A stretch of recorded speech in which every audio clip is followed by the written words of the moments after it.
It's here. It's big. And it's closer than you think. It's not a tournament. It's what you don't see on TV.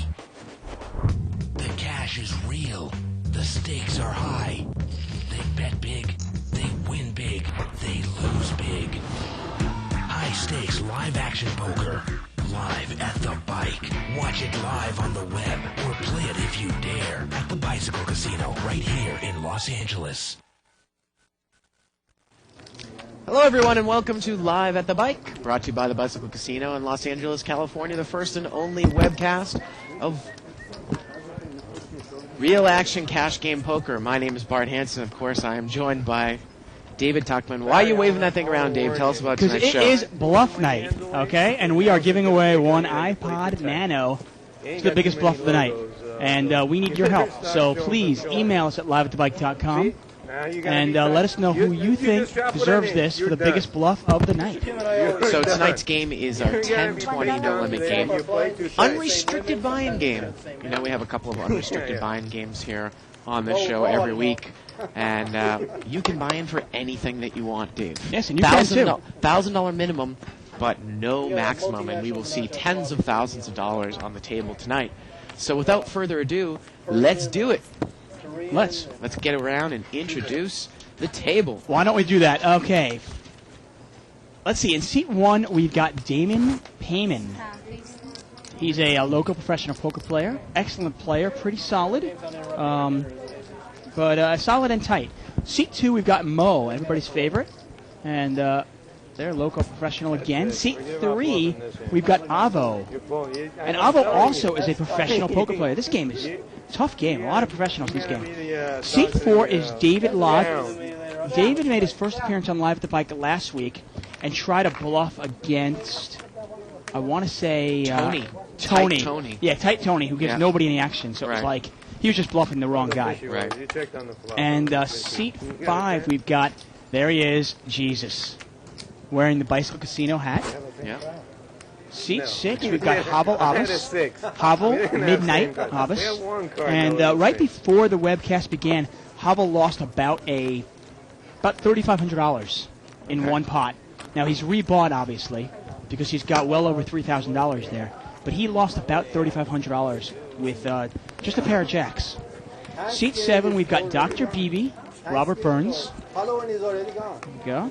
Seat eight, we've got Barry, Don't Call Me Greenstein Woods. Back from Vail, back from Vegas, and he's here at the bike. And seat nine, we have Mr. Kim. Well, so we've gone around the table, and you can see those pretty chips. The brownish red chips are $10 chips, and the white chips are $100 chips. If you see blue chips, they're $1 chips. Little yellow chips are $5 chips. Then we get to the big ones, Dave. Big green ones are thousands, and light purples are 5,000s. Here we go with the first hand of the night. Looks like Mo in seat two has got King 10 for top pair. Now, this was limped around, so it's a $100 pot. And it got checked around on the flop. Interesting. Now Mo's picked up a flush draw. But look at this. Damon's made a straight. Damon's bet right in there. He made a gut shot on the turn, and Mo raises. Hey, can you call and find out what So it was an $80 bet by Damon, and Mo raises it. Makes it $280. Now, this is one of those times Damon was in the blind. Damon really could have anything. He could have 4-7. He could have deuce 4. He also could have two pair very easily. 8, 9 in my hand, I'd have straight, right? Well, it's not Omaha. Well, I think that Damon's going to re-raise here, Dave. He's pretty solid. Hard to put Mo on 4-7, you know. Let's see what he does. Raise it. He's going to raise it again. 500. He's going to make it 500 more, Dave. King 10 of clubs against deuce 4. Mo's got top pair in the flush draw, and Damon has a straight. Well, you know, I mean, I like the play by Damon. He doesn't want an action killer to come out. He also doesn't know if this guy maybe picked up a club draw. And in this case, Mo did pick up a club draw. I've told you this before. You flop a set, you come up betting. 4-7. Yeah, 4-7. That's the maximum. That's the maximum. So let's see what Mo is going to do here. Dave, I want to say that the pot is somewhere around $900 and it's an additional $500 for Mo to call. Now, if Mo hadn't picked up the club draw, this is a pretty easy laydown for him. Absolutely. Only top pair for the king kicker. The question is that if you were really, really deep here, might you call here and then have a club come and actually get all the guy's money because it's a backdoor club flush that Mo made? Now, looks like David Law's head is in the way there of Damon's chips. I can't quite tell how much more he has. Yeah, he doesn't usually buy in for a lot, though. He likes to buy in for short usually and try to build it up. He's got 1,500 left, and Mo is going to fold. And Mo only had 2,400 there, Dave. If these guys were, say, $20, $30, $40, $50,000 deep, I think you actually might make that call with King 10 to try to hit a club and maybe get all the guys' money. Well, I mean, if you're $50,000 deep, $500 raise is nothing. Right. But when you're only $1,500 deep, a $500 raise is pretty significant, obviously. Right. Now, I'm sure this is not the case because I don't think my parents have actually figured out how to use their computer yet. But if they have and actually figured out how to get on this site, which is obviously liveatthebike.com, right. I want to say hi to them. Hi, Mom. Hi, Dad. Button moves over here to seat number 1. Of course, if you want to follow a live thread that is started on the internet, you can go to 2plus2.com, spelled out. Click on forums, World Poker Tour and other televised tournaments, the official Live the Bike thread, for November 4th. Okay, Barry, I think you're going to limp in. Button is in seat 1, that's Damon. That means a small blind, $10 in seat 2, which is Mo. Seat 3 is the big blind, Avo, $20. Get a couple of limpers in there, midnight. Seat 6 is going to limp in. You can also email us at live@thebike. Barry Woods is going to limp in also at 10-7 of diamonds. Mo folds in small blinds. Yep. Not even an extra chip. And looks like seat number 3 has got Ace Rag over there. So here we go, 10 deuce 3 with a couple of spades. 2 people have top pair. But Avo's going to lead out here with the Ace 3, Dave, second pair and the overcard. Well, I like the play because he's also got the Ace of Spades, so he knows that in all nobody's got the nut spade draw. Right. And if he represents that, maybe he can take it away. Now let's see what Hob does here with Queen 10. So Avo's bet 70, and Hob's going to raise. Now, Barry Woods, I think he should get away from this very, very easily with 10-7 of diamonds. Well, you said he could never get away from top pair. No, top pair, top kicker, or an overpair. Okay. Or an overpair. And he's going to take it down there, Hob. Hob takes it down. Yep. Good aggressive play. Looks like Jesus is eating some food there from the grill. Steak and lobster, a little surf and turf, Dave. A little filet. Yep. Filet and lobster tail, huh? That's a classic Northeast thing there, surf and turf. My bias, I don't know if I would, eat lobster in California. But well, most of it's flown in, to be honest with you. Right. Well, here we got our first chip count of the night. Let's take a look at our first chip count. So Barry's covering the table right now with $8,200. Ob's got $6,900. And David Law, I want everybody to watch this, Dave, throughout the show. Because you and I were talking before the show. We think David could absolutely get killed in this game. Well, either that or I think he could. I mean, if he hits well, yeah. If the deck hits him, he could go up $6,000-$7,000 pretty easily. Right. So now, Jesus pulling up the rear there. Usually you want to see Jesus with more money. Right. So well, he likes to buy short. Yeah. So here we go. 5-way action. Limped around. Well, how many times have we seen Jesus buy in for like $1,000 and turn it into 10? Mo's got the second nut flush draw here, and he's going to bet $100 on the button. Love having flush draws out there with an ace, Dave, because, again, it makes it very difficult for anybody to call who doesn't have an ace, obviously. And this game, it's an interesting dynamic in this game, because especially right now with Jesus eating, this game is really littered with professional poker players. What is Dr. Beebe going to do? Is he making a move? He's going to make a move there, Dave. He's making a move. I'm Dr. Beebe, and I'm making a move on Mo. We know how tight he is. He's check raised to 300, and Mo quickly calls. Well, in this case, Mo has got outs. Even if Dr. Beebe has the goods, Mo's got outs, and he knows that. Turns a 5. The pot's about $700. Let's see how much Beebe fires. He bets $250 here, Dave. So it's a $950 pot, $250 for Mo to call. It's a pretty small bet there. Mo can continue going for that flush draw. Now, this is the trick. Dr. Beebe's going to have to bet the river He is. It's a if a diamond doesn't come. It's a $1,200 pot. Well, the river's a 7. Let's see if he does. No, he gave up, Dave. And now Mo's got to. He thinks he's got to bet to win. 300. He bets 300. And look at this. BB instantly folds, Dave. Mo thought he had to bet it to win, and obviously, BB shut down on the river. I mean, Yeah. you can put the guy on a flush draw, not just necessarily an ace, but he decided to shut down. He gave up and he lost. Right idea, just couldn't fire that last bullet. Yeah, well, he just figured, well, he called me once, he called me twice. This guy must have an ace. Yep. And instead of thinking, this guy might have a diamond, let me see if I can get him off a king or a queen. Right. I mean, in the end there, if Dr. Beebe just throws in $150 or $200, Yep. Mo can't call. Queen high. Isaac, got a pen? Thank you very much. I'm giving it up. Yeah, there is. I'm getting it. Four places. The button here is in seat 3. All right, I'm not getting. I changed my mind. Say, Let me see what I got. I had 2 black aces. Let me see if I got the ace of clubs. And now it's working. button is over there in seat 3. King 6-8. Couple clubs. Turn is a 5. 50. Jesus is going to bet 50 here. He's got the best hand, huh? Yeah. Time.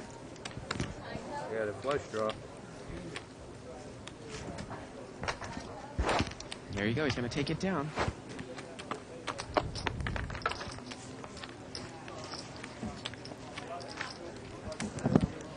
Dr. Beebe's going to move it. Look at that. Is that Ronnie in the background there, Dave? That is Our old Ronnie. friend. That is Ronnie. Our old friend. I was Friend of pretty Live at the sure we Bike. had orders from above never to show him. What happened? Button is in seat 5. Small blind is Hav. Big blind is Dr. Beebe. That would make Barry Woods first to act. He's under the gun. Seat 2 there. That's Mo. He's got King, Queen of Spades. And he's going to raise. This is one of those. Right now, it's a pretty straight up game. He makes it 80 to go. And how's Avo going to play this? He's got a nice suited connector. 240. He's going to re-raise it, Dave. You He makes it outraise. 240 to go with 9-7 of clubs, I believe, in seat number 3. Yeah, he's got the gapped suited connector here. Yeah. So Avo and Mo, and I think Mo's folded.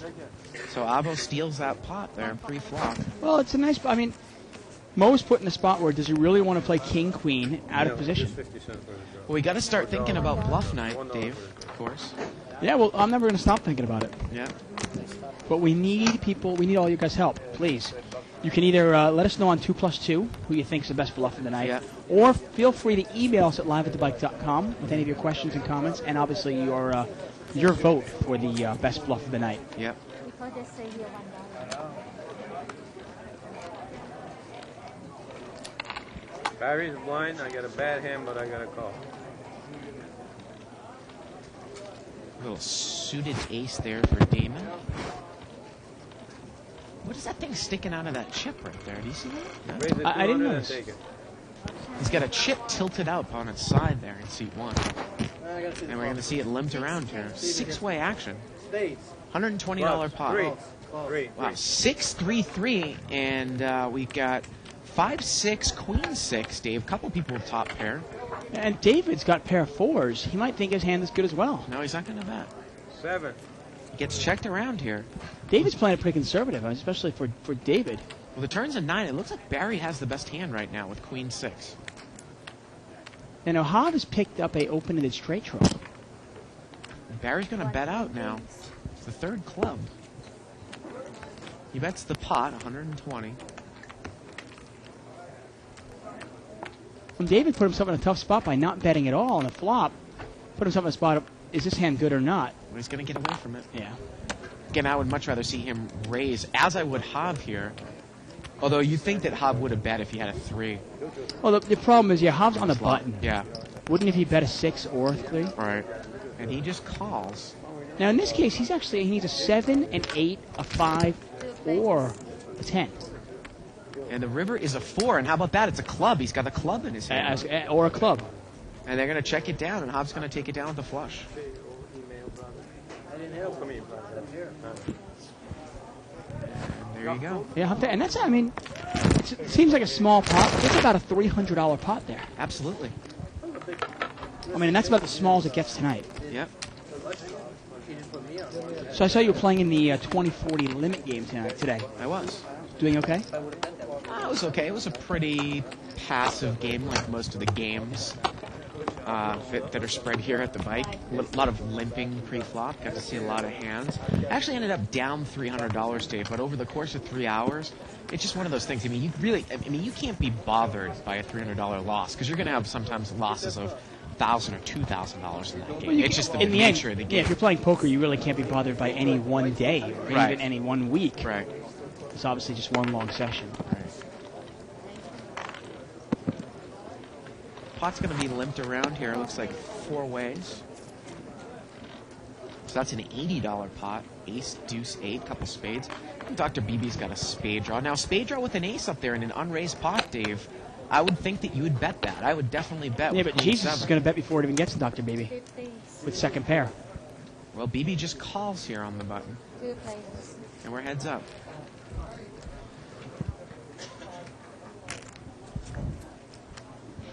Well, the turn's a jack.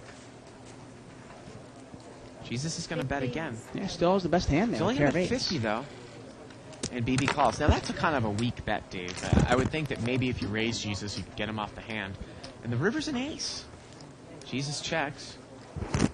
And BB looks like... Is he going to give up here? Well, Or he's is he gonna thinking, make a stab at it? do I want to fire at the sand? I mean, does Jesus only have a deuce? Well, I think if he fires, he's got to fire a lot, because I think Jesus is going to call. Yeah, like 100 is not going to do it. Now, the pot's, I want to say it's He about checks. $400.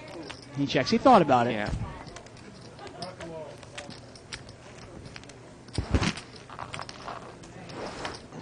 And Jesus takes it down. Of course, we know that Jesus can be very, very dangerous as he really starts to accumulate chips. He's not the guy I really want to look to bluff.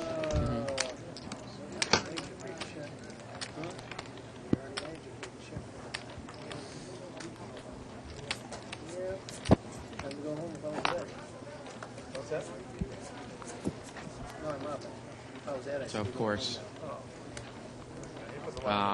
What? we need everyone's help to email us or post up on 2+2 about the biggest bluff of the night. Yeah.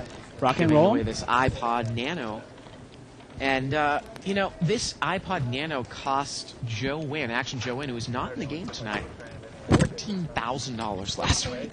Well, hey, you know what? $14,000. I mean, this iPod Nano is just not like any older iPod Nano. This iPod Nano is engraved with Bluff Night Winner. 3 players. You can't buy this. Now, Barry, I think, raised it up here with Queen at 8. And the flop comes King 6-6. Mo bets 130 with a flush draw, about the size of the pot. Jesus calls with top pair. And I don't think Barry can overcall here. 110. And he's going to fold. And let's see here. We're going to go to the turn. Heads up, King 10 against 8-10. Well, And this is one of those times it's also pretty straightforward. You look at the flop and you go, okay, I've got clubs. What does Jesus have? He probably has a king or a 6. now Mo bets $120, Dave. I know that is a blocker bet. And Jesus is going to call. Right. So here we go over a $500. And that pretty much pot. tells you, okay, Jesus does not have a 6. He's got Yeah. a king. And the river's a 5. Let's see if Mo... The pot's over $500. 230s. Mo bets 230, and Jesus is going to call. Yeah. I think Mo needed to bet a little more than that. I think he just needed to shut down, to be honest with you. Yeah.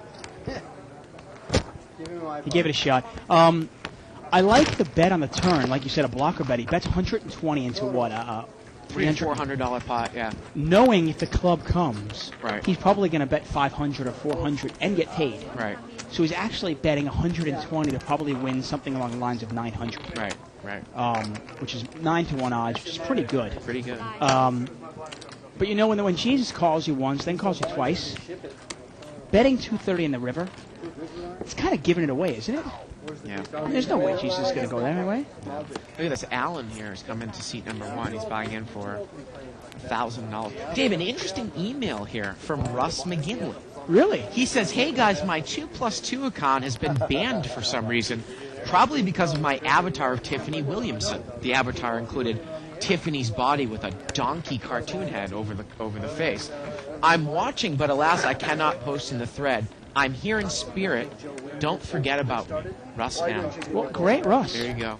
Appreciate it. Well, maybe Russ can help us out by voting for the biggest bluff of the night. Right. And if Russ would ever send us his book, we might actually read it. Which Russ was that? Russ Russ McGinley. Oh, come on, Oh, they Dave. said Russ Fox. I can't believe Russ McGinley was banned. Yeah, 2+2. 2+2. Oh, I tell you, they should bring him back. Maybe we'll just we'll boycott him until they let Russ back in. Pot was limped around here.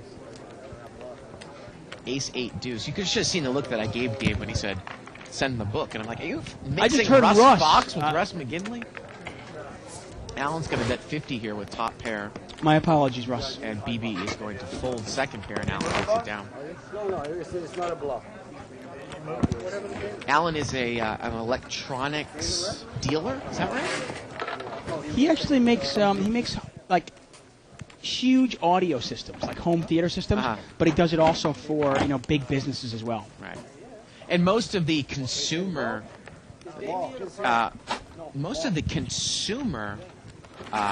types of installations that he does are like on multi-million dollar homes. Like Yeah, installations super which high are end. like at least a couple $100,000, Yeah, right? Audio exactly. systems. He does home theater systems for people that are spending, $250,000 Right. on their home theater system. Right, right, And he is not a professional poker player, but he's one of the businessmen that play in this game. right. And I guess we say goodbye to Havel. Yeah. Havez's actually moved over to seat 4, Dave. So we say goodbye to David. David Lies 3,000. moved out of the game. Okay. And I think he's playing 3,000 behind this new player in seat 6. Get his name. He's been on the show before, Dave, and I think that he's a buddy of Jesus's. I think he's another Mexican poker player. So that's going to add a lot of action to this game. Should, yeah. Look at Dr. Beebe. He limped in with ace-king under the gun. And we are going to see 7-way action. Abel there in seat 6. 4-4-9 here on the flop. Oh, we remember Abel. Yep. Abel actually had his lovely wife sit behind him Yeah. about 3 weeks ago. He will add a lot of action to the game. Takes him. And it looks like Abel has the best hand with pocket deuces right now. Yeah, Whoever that's bets not a this bad one- flop for deuces. Well, there's 7 people in there. Gets checked around. Turn is a 3. It's a third club. Still is the best hand. Now, BB's got ace-king with the king of clubs.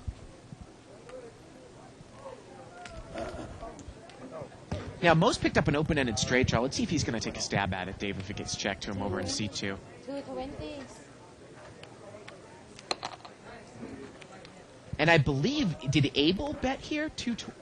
I think Abel might have bet here, Dave. We can't see the chips because he doesn't have the chips in front of him. So he actually verbally announced Yeah. $220 yeah, while they Abel's get his bet chips. 220 There here. we go. Which is pretty much a big over bet. It's $220 into a $120 pot. $220. Yeah, Barry Woods is actually thinking about it, but he threw it away. Mo threw it away. Jesus is out of And there. Abel's going to take it down. And BB threw the ace-king with the king of clubs away. And Abel takes it down, which what is the best hand? Yeah. Give him credit. Now the game's really changed just in the last couple of minutes. Losing a professional poker player like Damon, who's really tight and really solid, Right. and adding a player like Abel really changes the dynamic of the game. And obviously at Allen as well. Like You know, I don't suddenly we think get that- 2 more recreational style players in there. Yeah. lice battles. I don't think that Damon is a big fan, Dave, of being on the show. Showing his cards. I mean, some of these guys are, some aren't. He's been on the show a few times, and he usually is only on the show for about the first 5 minutes. Right. And then he gets out. Well, if the game is really, really good, he likes to stay in. Yeah. And Lice I guess he didn't see the action that he liked. We got a straddle here, Dave, by Abel, so it's $20 to call. And he's going to have the option when it comes back around to him. Well, there we go. The action's already picking up. And we've got four-way action here. And that's a $160 pot. And actually, there's 5 people. So it's a $200 pot. 3, 4, 8. 16. And I think Abel's going to come out and bet here with second pair. Now, Jesus actually has top pair. And let's see, did Jesus bet here or was it Abel? It was Abel that bet. And Barry is going to raise it here, Dave, with overcards. King 9 of clubs. Well, it's got and the look flush at draw, Jesus right? release top pair. Like it was nothing. Really? And Abel calls. And the Wow. problem for Barry here is if a 9 comes, Abel's going to have 2 pair. Well, the turn's a 10. Abel checks. And Barry doesn't have a diamond in his hand either. No. This is a pure bluff. Dave, the pot's about $450 right now. Oh, this is probably our first stone cold bluff of the night. I mean, Dr. Beebe tried it earlier, but didn't follow through. And he's there bet. it is. He's Successful. bet about 300, and he's going to take it down. We'll chalk one up for Barry there. And a 9 would have come on the river, Dave. Would Oh, have that given would- Abel 2 pair, would have given Barry a pair of 9s. So there you go.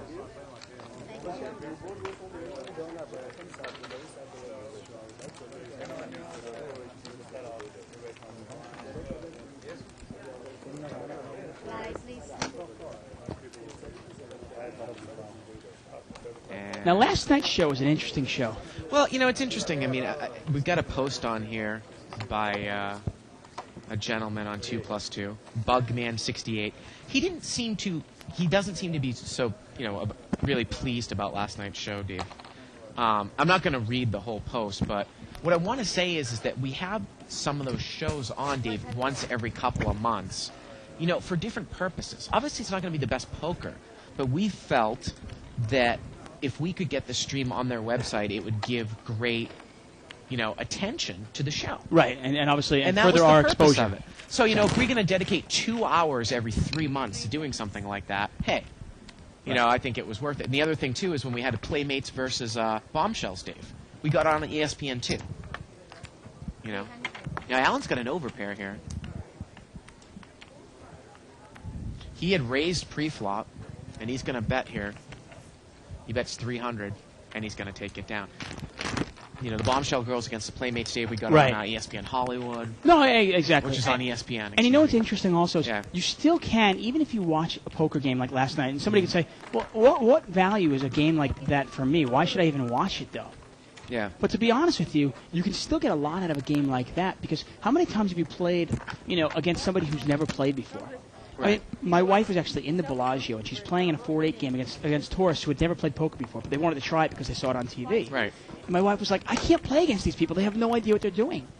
She thought it was really hard, actually, because these people didn't know how to... They didn't know anything in the sense of when to raise. They had no clue. Right. And I say, hey, watch a show like last night, and you can kind of get the insight of how to play against somebody who has literally no clue how to play. I mean, not even know the rules. Right. Now, Alan's picked up ace-king here in seat 1. I thought it was pretty funny, Dave, when one of the girl in seat 1 open-folded a flopped flush. One of the hands. We got a raise here to $80 by seat number 3. And that's Av with ace-jack offsuit. Now, Alan had just limped with ace-king. Is he going to limp re-raise? No, he's just going to limp call. And he has Av dominated here. Heads up, ace-king against ace-jack. And both players have picked up a pair. No one has a spade. King, Jack, 6, all spades. The turn is a queen. And it went check, check on the flop. And Alan's bet 200 here. And the action's over to Avo. And he's going to fold. So Alan checked the flop, and Avo checked right behind him, Dave, even with second pair. And Alan just bet. Yeah, well, I and mean, Avo folded. you're in there with ace-jack, ace of clubs, and jack of hearts. That's not the flop you're looking for. No, I know, but heads up, though. Right. I mean, usually when you have a piece of it. Yeah, Avo is not. He's not timid. He's not passive, but he's smart. He really is very selective look at when he the- decides to put his chips in. Look at the amount of chips he's got there. That's a great. And now most people will stack their chips in 20 chip denominations. So a stack of brown is 200, and a stack of white is 2,000. So he's got about a little over 5,000 in white there, and then however many stacks of brown is 200 a Yeah, stack. he's actually got a green chip there as well. Yeah, and that's so, a green chip under that yellow chip, which is another 1,000. so. Raise 2. He's Yeah. one of those guys. I was talking to him about it, and Jesus just raised it up here with. King 4 offsuit. Made it 200. He says Oh, I need 2 cards, right? it's the first bluff of the night. Now Barry Woods has got pocket 4s here, and he's in one of the blinds. Well, he's got Jesus right where he wants him. It's one of the few hands you actually don't mind taking up Well, with pocket 4s. now the problem here though is Jesus only has, I think, about $1,000. So I don't know if I'd make this call with pocket 4s, Dave, if I was Barry. Well, Barry might be playing it where he's going to play it like he has the best hand. Okay. You know what I mean? And he he's going does. to keep playing it. Jesus only has 1 overcard here. I mean, Jesus, for all intents and purposes, has 3 outs. Yeah. I'll check to you. And Barry is checked blind here.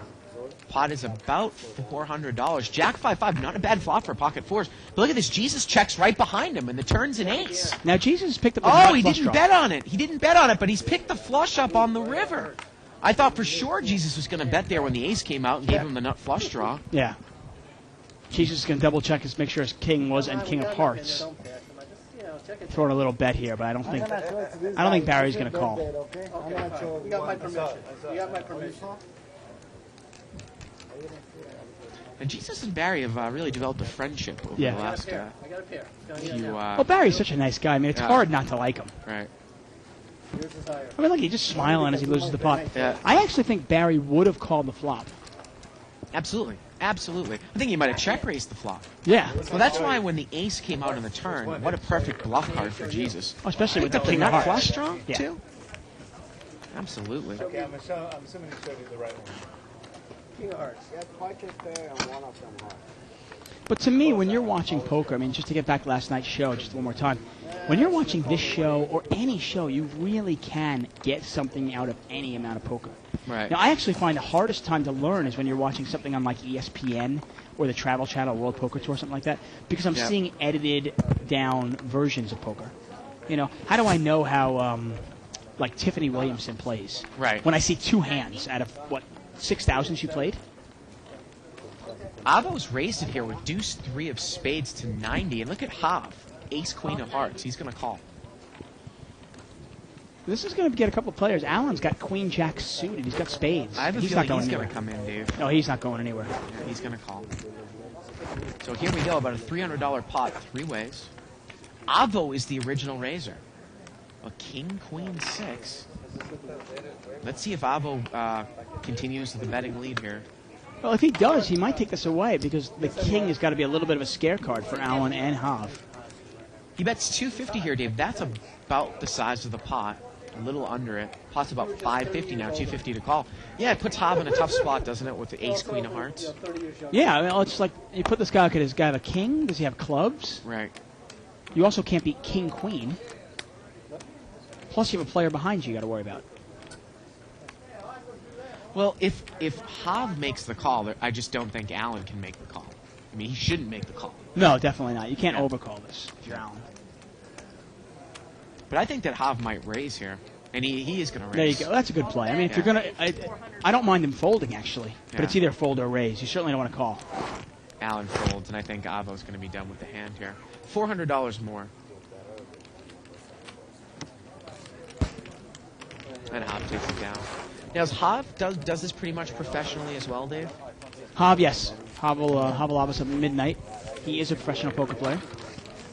Right now, I want to say we have probably half the table are professional poker players, and the other half are recreational businessmen and the like.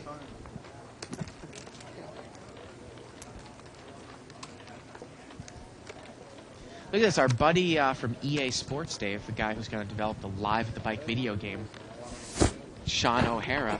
He says, what hands do you guys like to bluff with most? For me, it's 7 deuce offsuit because it's easy to throw away if it all goes horribly wrong. Well, if you're going to just do a stone cold bluff, I guess it really doesn't matter what 2 boats. Yeah, I'm Right. gonna actually answer that in a second. I have an idea for that. Oh, okay. We'll get to that at the end of Yeah. the hand. This hand sucks too. Pocket trays. Woody, don't go all World Poker Tour on us, Dave. Pocket trays for Allen in seat 1. Well, pot was limped around here. King, Jack, 4. How you like your trays now?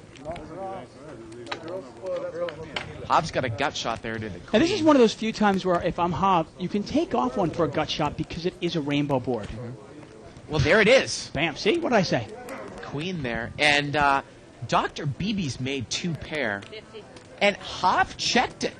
Hoff checked. Wow. Jesus bet with nothing, and Abel called with an open-ended straight draw, and now Beebe's going to raise, and Hoff has got the nuts. What a gift. Hoff checked And look at that, nuts. and it's the queen of diamonds. There's not even a And he backdoor flush draw. just calls, Dave. He doesn't even raise. He's just going to smooth call, and he's Wow. got BB right where he wants him. The pot's over $1,000, and the river's a king. Well, oh, see, that's an action killer. Yeah. Hobb checks. And I don't know if he checks because he's scared of the board here or what. Or maybe he was trying to get BB to bet. No, I But, think it's scared. I think the king scared him a little Maybe you're bit. going to Yeah. get cute, Doc. I got to be honest. I'm a big fan of Hobbs' game. I do like his game, but I think he missed an opportunity there. to check raise on the turn. Well, there's just too many action killers Yeah, out there. yeah. For himself, if the board pairs, he's going Right. to be scared. Right, And if a 10 or an ace come, it's going to kill any action. right, Why not throw, especially, and if Dr. Beebe's showing enough strength where Jesus bets 50, right. Abel calls 50, and Dr. Beebe raises 400. But that means Dr. Beebe's got at least 2 pair. Right, You know, he's got a good hand. right. Why not raise it up right down there? So let's get to that email. What's your See, idea? to about me, bluff? I'm not a big fan. I think when you go into a hand going, okay, this is the hand I'm going to bluff, Right, I think you're asking for trouble. right. To me, a bluff happens kind of naturally. A feel. You're feeling it out. Well, you right? feel it just, you're playing your game, you're playing your hand, Right. and then an opportunity arises where you go, oh, this guy's kind of weak, and you think you can make a play on it. Now, Abel's picked up pocket queens, and he's going to raise. It's a straddled 50 pot, more. so it was 40 to call, and he's going to make it 150 to go, Dave. Well, Let's about that's 4 times. Yeah, 3.5 to 4 times the big blind. 150 more? Now, Hobb in seat 4's got a suited connector. 3-4 of hearts, a low one. And he's going to look at him peer over and try to take a look at how much money Abel has. That's exactly what he's looking at. Yeah, He obviously knows he's behind with 4-3 of hearts, Right. but he's seeing if he can win a big pot. right. And he folds. I don't think Jesus is going to I don't think call. Jesus likes to play against his buddy. Yeah. But you know what I mean? If you go into a hand, like if I look down and I go, okay, this next hand, I'm going to bluff, no matter what. Right, Well, I mean, you're just asking for trouble because you never know what's going to happen. right. But let's say I'm playing 5-4 or something. I'm in the hand with a 5 and a 4, something like that. And the board comes kind of scary. And I think this guy's got pocket queens, and let's say an ace is on the board. Yeah. Well, I might use that opportunity to kind of steal a pot.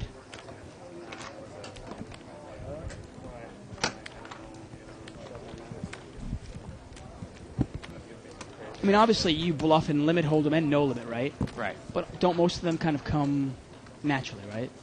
Well, limit hold'em is more of a mechanical type Right, of but thing. it's not like you would start a hand before the hand with deuce 7 and go, okay, this is the hand I'm going to bluff. Right.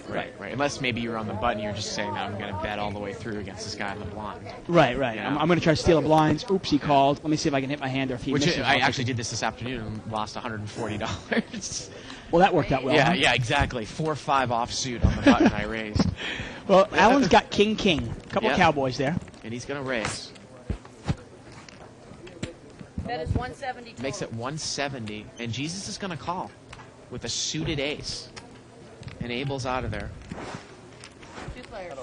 So the pot's about $350 here. Heads up. Deuce 4. Jesus has a wheel draw. Jesus checks. Now, Jesus has actually got some outs. Well, he throws it away, though. Needs a 3 or an ace there. Not good at all.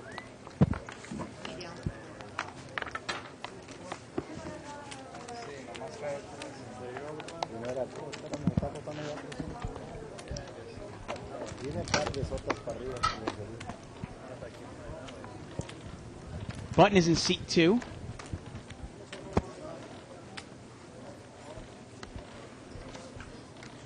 Jesus is under the gun. He's first to act. Yep. Peers at his cards. He doesn't like it. Throws it away. I think Barry's got pocket 4s. He does. And he's going to throw some money in the pot. Let's see if he raises it up. No, it's interesting. He was first to enter the pot. He decided to limp in, though. Sometimes I like to throw a raise in there and take control of it, but he decides to limp in and see the flop cheap. Well, he's trying to, maybe win a, get sneaky with it when Yeah. win a pot with a hidden set. Flop comes out Jack 7-8. Allen's got 2 pair. Actually, Jack 7-6, sorry. Jack 7-6 on the flop. Did I say Jack 7-8? 70. And we're going to see a bet here by Barry, right, with pocket fours, and Alan's going to call with middle pair. And Barry is Now, gonna if be Barry drawing really raises slim. pre-flop and then follows through, he probably wins the pot right then and there. Well, the turn's a Jack. Well, that makes Alan's hand a little stronger, actually.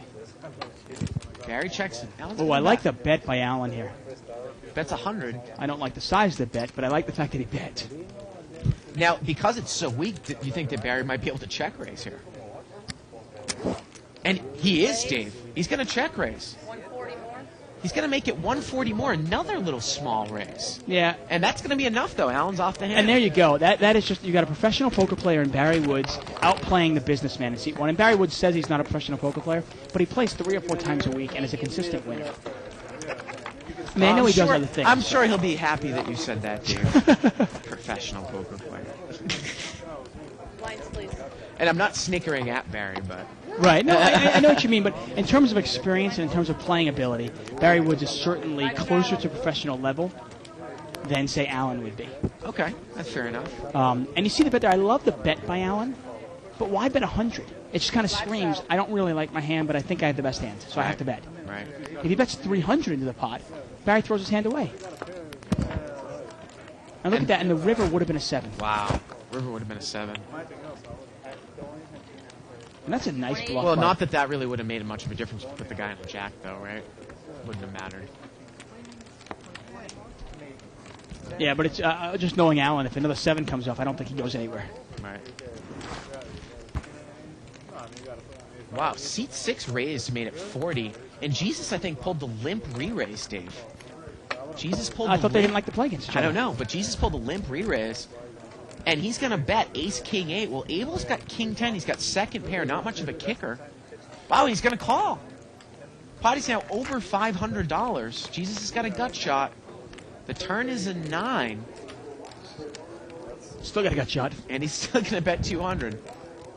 And the only card that he can hit right now is a 10, right? Yeah. He's got 3 outs to win. And Abel calls again. Now, the only thing is if he hits a 10, he might break Abel. Now the river's a deuce. It's a $900 pot here. Jesus is going to have to move all in. He's going to bet 600 into a $900 pot.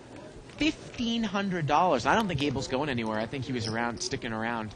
And he makes does. the call. Over a $2,000 Makes the pot. call, wow. Abel's going to take it down. There you go. Now, obviously, it is bluff night tonight. It is bluff night tonight, and we need your help in figuring who's going to win this Nano iPod. And we're giving more credence, obviously, to bluffs that work. Right. I mean, that was a bluff clearly by Jesus, but it didn't work. But hey, maybe it gets a half a point instead of a full point.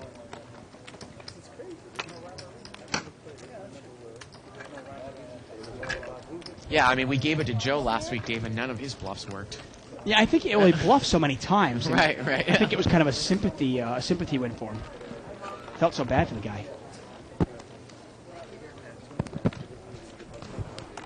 I guess that's kind of like our motto here. If your bluffs don't work and you lose $14,000, we'll give you an iPod. You deserve one. Button is over here in seat 4. And Hob is going to limp here after there was a limper in. 5 players. And we've got 5-way action. Queen deuce 3, $100 pot. 200. Hob's got a gut shot there on the button, but seat number 9 there is going to bet. We can't see seat 9's cards. Mr. Kim. He's got ace queen there, Dave, so he limped and picked up top pair, and he's bet. $200. And he's going to take it down, I'm sure. Yeah. Now, I haven't does heard Mr. much from him. Yeah, how does Mr. Kim play in this game, Dave? I mean, he does play this game often. I don't necessarily know if he's as experienced as some of the other players that specialize in this game. Yeah, he's definitely not a specialist. Like a lot of these players only play No Limit Hold'em. Mr. Kim actually he plays what? He plays Omaha. He plays Yeah. all the mixed games, deuce to 7, triple draw. You know, it's funny Padugi. that it's funny in the new age of poker, and I don't know how long some of these guys have been playing for, that No Limit Hold'em there are more people that I meet that are just specialists in no limit hold'em than any other game that's just a specialist in. Like Dave, you and I play limit hold'em, but we play all games. You know, we play stud high low. But these guys who play no limit hold'em, pretty much this is the only game that they play. Oh, yeah. You know, I played with some guy the other night, and he literally, I said, "Hey, do you want to go play? You want to play some other games?" And he goes, Yeah. "Oh no, I don't know how to play anything else." yeah. As long as I get a happy ending, I'm happy. Three-way action here. I didn't say a word, Barry. I can tell the way you were looking at I it. was gonna say something. Dr. Beebe's picked up a Nine. flush draw. Matter of fact, I should have worn my Not happy flush ending draw. shirt. If he bets it, he'll probably take it down. Why am I not surprised you own one? Avo's gonna bet. Yeah, Avo likes to bet when he thinks nobody else can call. This shop that He has bets orange face 160 on it here. said, Mr. Thongs. Is BB gonna chase with the paired board? Happy ending, and it's all, Doesn't look too happy. See, to me, this is a raise or fold situation. great shirt. It's awesome. Is that Abel's wife there again? That is Abel's wife. And BB calls. Maybe I'll pick it up for you, though. I mean, unless Here to say the commerce sucks on the how about if a nice Dr. Beebe raises the turn regardless? It does. It's just Oh, now Avo checks. Avo, he's shut down there, Dave. Let's see. And BB, he's going to check with the ace. He has the best hand, and I think Avo's just given up. Yeah. Just gave up. Well, you know what? You look at that board, you go 9, deuce, deuce. And Yeah. I don't know if Avo really gave Dr. Beebe a possibility of having hearts. Yeah. He said he must have a 9 or a deuce, and I don't want to lose any more money. I got more respect for you. Now, I think that maybe even if Avo bets there, do you think BB might call with ace high? I don't. You know? Some other players might. Without a doubt. But I don't think he would. Yeah. Yeah. I mean, I don't want to anger anybody who's just a no-limit hold'em player. Right. But to me, if you're a poker player, you should be able to adapt to any game. Yeah, I talked to your wife. I mean, to me, real poker players can play any game. I'm not saying they do play any game, but I would imagine that the really good no-limit hold'em players that we see on a daily basis, My wife, if they were exposed to deuce to 7 triple draw or stud or Omaha, they would pick the game up rather quickly. Well, it's funny, though, because I remember one night as Mo brings this one in for 80 with ace jack off suit. for free. And Avo calls me. You need to see his cards over there in C3. And Dr. BB's going to call with pocket deuces. Now, Avo's in there with Jack 7? Jack 7 of clubs. Wow. So it's about a $250 pot here. Three ways. Barry's out of the hand. Queen 6-6. Well, I'm really surprised that Avo would call with Jack 7. I mean, I know it's suited, but And it gets checked around. Now the turn's a king. Now let's see if Mo bets. Yeah. And I think that BB and Avo are going to leave. Avo folds. it's kind of an odd play for Mo not to bet the flop. Well, I mean, maybe he had respect there for Avo to his left. Right. But I remember actually playing in 2040 Hold'em. I remember one time Alan and Dr. BB said the 1,000 game was so tight, so bad that they were waiting for another game to open, and they came over and kind of played around with us in 2040 Hold'em. And Mo has played in 2040 Hold'em too. And those guys that play no-limit cash games despise limit Hold'em. Well, they're the Like biggest. it's a disease. Oh, please, if I see Dr. Beebe, Mo, Allen in a limit game, Yeah. I run to the game. They are the biggest fish in the game. And you know, I mean, Mo's a tough no-limit Hold'em player. Right, right. But in a limit game, Yeah. he just gets eaten alive. He might as well have a paper shredder and just shred his cash. That is 80. We got a raise here 60 to go. by Barry with King Queen. I think is he doing that out of the blind? Yeah, Dave. You know, I think that Barry's been taking some lessons from Shirley. I don't really like this move. He's going to raise. He's not even going to thin the field with a hand that I hate. No Ace 10 yeah, you know, excuse me. I thought he had King Queen. He's got Ace 10 of clubs. Oh, okay, that's what I was That's a wondering. little better. I thought he did it with King Queen. well, Ace 10 of clubs to me is Yeah. a lot better because that's Yeah. I'm getting more money in the pot and I can flop the nuts. Absolutely. I thought he had King Queen. I got you. And, Right. Well, if he bets here, I think he can take it down. he bets 150 into about a $500 pot. But if nobody has a jack, it's real tough to call. I mean, who can call this? Well, Hav has got pocket fives. And he's in a tough spot. I mean, because what happens if, Barry's raised out of the small blind? Barry could easily have 9s or 10s. And he is going to take it down. Yeah. So he risks 150 to win about 500, and he takes it down. And sometimes raising out of the blinds with hands other than queens, kings, aces, or ace-king it just kind of gives you control of the pot. Everybody suddenly gives you credit for having a real hand. Boyfriend? And sure enough, if everybody else misses, there's a good chance you can take it down. She is hot. Haven't seen her girlfriend. Imagine. She gets plenty of trim. We're gonna post here on 2+2. San Marcos Run 1 says, I was just curious on what you guys feel is the right amount for tipping the dealers.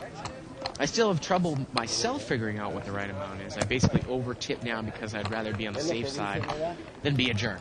I basically give, regardless of how big the game is, $1 per hand. If the pot is what I feel, warrants a tip. Right. I'm not going to tip them in a chop pot. Do you see what I mean? Right. Got 5-way action. I mean, is that basically the rule of thumb you go with, Dave? Yeah, I'll get into a second after his hand, see what happens. Well, it's all red flop. And it said Allen's got top pair, huh? King 10-10. Nobody bet. Well, now Allen's filled up. Allen's filled up, and I don't think anybody else has anything. So He's going to check it again. Okay, the only thing, I've told a lot of dealers this. Well, look at this. BB's going to bet 400 as a bluff. Wow. 400 into how much of a pot? $120 pot, and Allen's going to check raise all in. He's going to move all in here. I don't know if this is proper for Allen to do this or what, but I mean, He's all in. what can you hope for? I mean, the only thing that can be said, Dave, the reason why I don't like that all in by Allen is that BB had a king with a higher kicker right now. Allen's hand is actually vulnerable. Right. Right? Yeah. Al, there's no way that Allen can win a hand if someone else has a king, but he can lose. Yeah, raising there is no value. Yeah. There's no value there because Dr. Beaver's not going to call with a 10. Right. You know he's not going to call with an ace. You know he's not going to call with a bluff. Right. And obviously he's going to call with a king. Right. And obviously he can't beat any king. Right. I agree with you there. Right. So what were you going to tell us about the dealers? Okay, I was going to say, I don't want to tip a dealer based on whether I win a hand or lose a hand. I mean, if a terrible dealer happens to give me 6 winning hands in 40 minutes, well, hey, but if it's a terrible dealer, I'm going to tip based on the dealer, if they're a good dealer or not. Stella is one of our dealers here. She's given me my worst beat ever in a no-limit game, and I still tipped her $5. 90, raise. But that's how I like to base it on. Well, Barry Woods is going to raise it up. He's got pocket rockets. He's going to make it 90 go. And Allen, he's going to call All King in? Jack suited. Come on.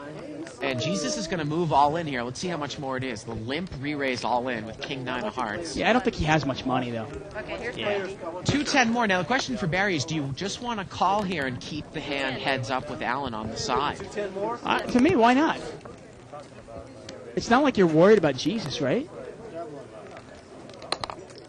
So let's see what Barry's going to do here. You're not worried about Jesus. Do you really want to isolate? I mean, do you really want to get rid of Allen? Well, he is. He is going to Okay. re-raise. Bye, Alan. You want me out, huh? Yeah, I do. I want heads up. I want heads up. Go away. He made it 400 more, Dave. And he actually said what you said. He goes, I want you out, Allen. Yeah. I want you gone. And Barry's in great shape because he's got the ace of hearts. Yeah. Look at that. He's got the ace of hearts and the ace of spades. He's got both these guys nuts. So would you smooth call here maybe and keep it heads up on the side against a weaker player like Allen? You might. I mean, I don't mind that play. Especially Because because if Allen you're going doesn't to lose have the that main much. pot, you're going to lose it anyways. Exactly. You can't. Something you can do about it. Jesus is already in there. Right. Now, if there's 4 players behind, yeah, I'd re-raise. Queen 8 deuce here. Turn is a jack. And Jesus had to hit a 10 there, and it did not come. Yeah. And Barry's going to take it down. And it probably wouldn't have made a difference. I mean, Allen didn't hit the flop anyway. No. Like I said, I don't want 4 players calling in behind me, but 1 player I don't mind. I want a little action on my aces. Well, I think Barry said he will never play aces softly like he did one time in the show. What was it, a couple months ago? Where Probably, 4 months ago already. it was a raise, and there were 4 people in, and he just called the raise out of the big blind and basically flopped a set of aces. Checked it. It got checked around the turn, brought us straight to a Live at the Bike old favorite Amos. Baldy? With a king jack, and basically, Barry lost all his money. Yeah. The set of aces. Well, the way it was, he was in the small blind. Right, or and smaller decided, than the big and there was no blind, yeah. raise, and he decided not to raise out of the small blind in like a 6-way hand. We were amazed. Oh, I thought that somebody raised and he just called. Or It might have been like a $50 raise. Yeah, But I mean, it was amazing. There were 6 players in there, and he just Right. smooth calls. So, Right. like, How can you do that? Small blonde bases. Very well. Yeah, I was. Massage was that Now good? back to that, I just wanted to ask Like you, the soft Dr. BB, that overbet bluff with I like 3-4, yours better, though. with the board was king, Yeah. 10-10. Why did he bet $400 into a $150 pot? I don't know. I mean, can't you get the same information with like a $150 bet? That was one thing they used to say. Stu Younger was great at that. He used to bet the absolute minimum to get the information he wanted. BB's going to bet here with ace-9. And look at the difference, Dave. I think that he checked the flop, and I think he was either the second or the last person to act on the flop. He did not bet.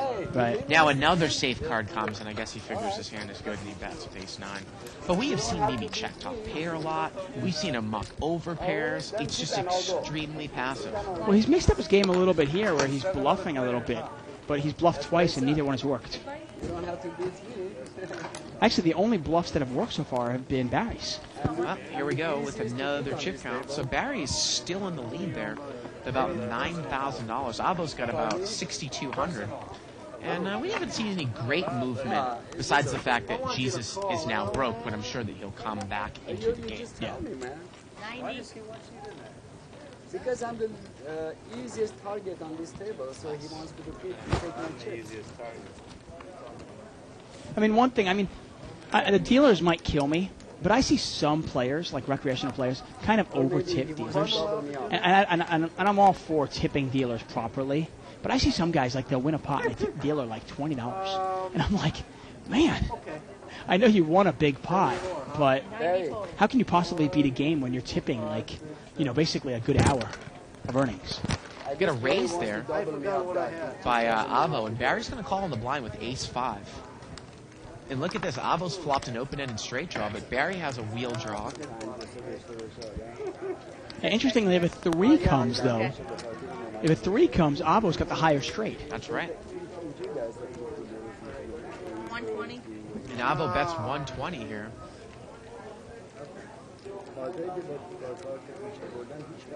Barry's got the best hand right now, but he doesn't Yeah. want to get I was involved. going to say, if a 3 came there, Dave, I had a feeling that Barry might go broke. Yeah. Yeah.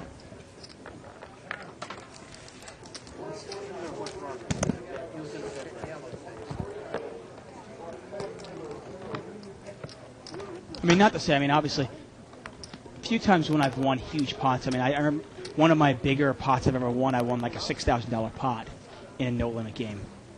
And I did throw the dealer a $25 chip. Really? That wasn't because I won the pot. It was actually because the dealer's a great dealer. I think Mr. Kim has left the table, Dave. Well, he wasn't much action anyway, was he? Now, let's see if we can get an action player in there. 100. Got a $100 raise there by Hav, and he's going to take down the blinds. Thank you.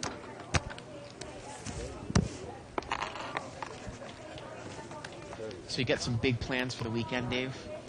Do I have big plans? Well, let's see. I can watch the Jets lose to San Diego on Sunday. What else? I'll actually be here tomorrow Yeah. playing a little poker. Saturday's actually it's a fun day for me because I get to play poker for about 8-9 hours straight.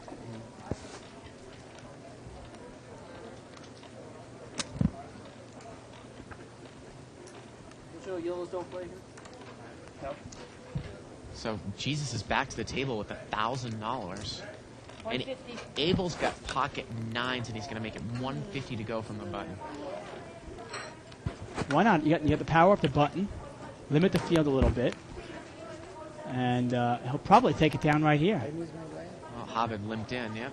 And he's going to take it down. There you go. What would you say about Abel's game here? Well, I've seen him on the show before. His game has been okay tonight. Yeah, he obviously he was just doesn't lay calling- down big hands. Yeah, he was calling Jesus with King 10 there, but some other players might just do that. Because Yeah. Jesus is he's an aggressive player. Yeah. You wonder how Jesus might fare in like no-limit hold'em tournaments if he would have success. We see some of these guys have a lot of success, like a Diablo who's been on the show before, Super Mario Esquero. Yeah, I think in Yeah. a smaller buy-in no-limit tournament, Yeah, where You know, a lot of gamble can pay off if you get a lot of chips early. I think in those bigger tournaments that go on for 4 or 5 days, I think he'd make a mistake here or there and eventually crash and burn. But hey, in those $200, $300 buy-in tournaments, I think he'd be a force. 100 more. He's got a raise here by Hav with king, queen suited, and Avo's going to call. It was a $130 raise. Seat 3 was straddled the hand, Dave, so he called in the straddle spot. So Hav actually raised it under the gun in first position. Did you get my nails done? And he's going to bet 280 here, which is about the size of the pot.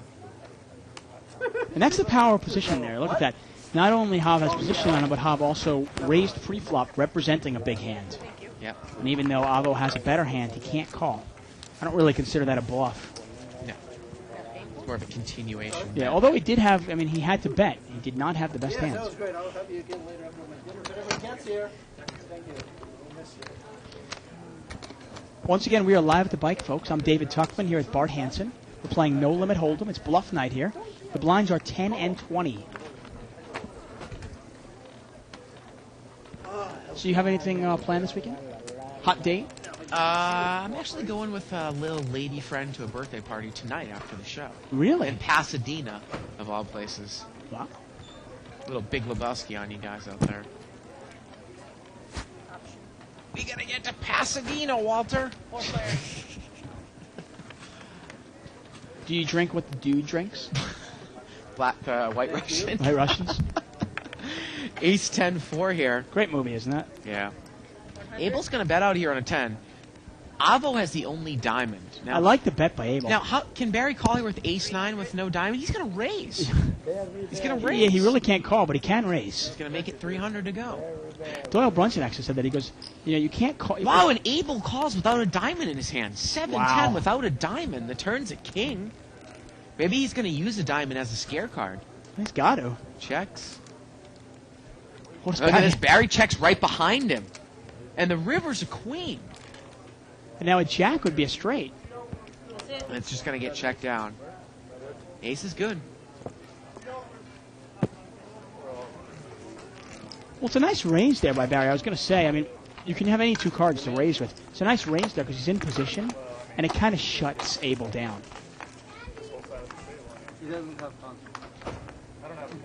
He doesn't have fun. I'm dying to have a gun. They are fighting to get a con. We're going to get one.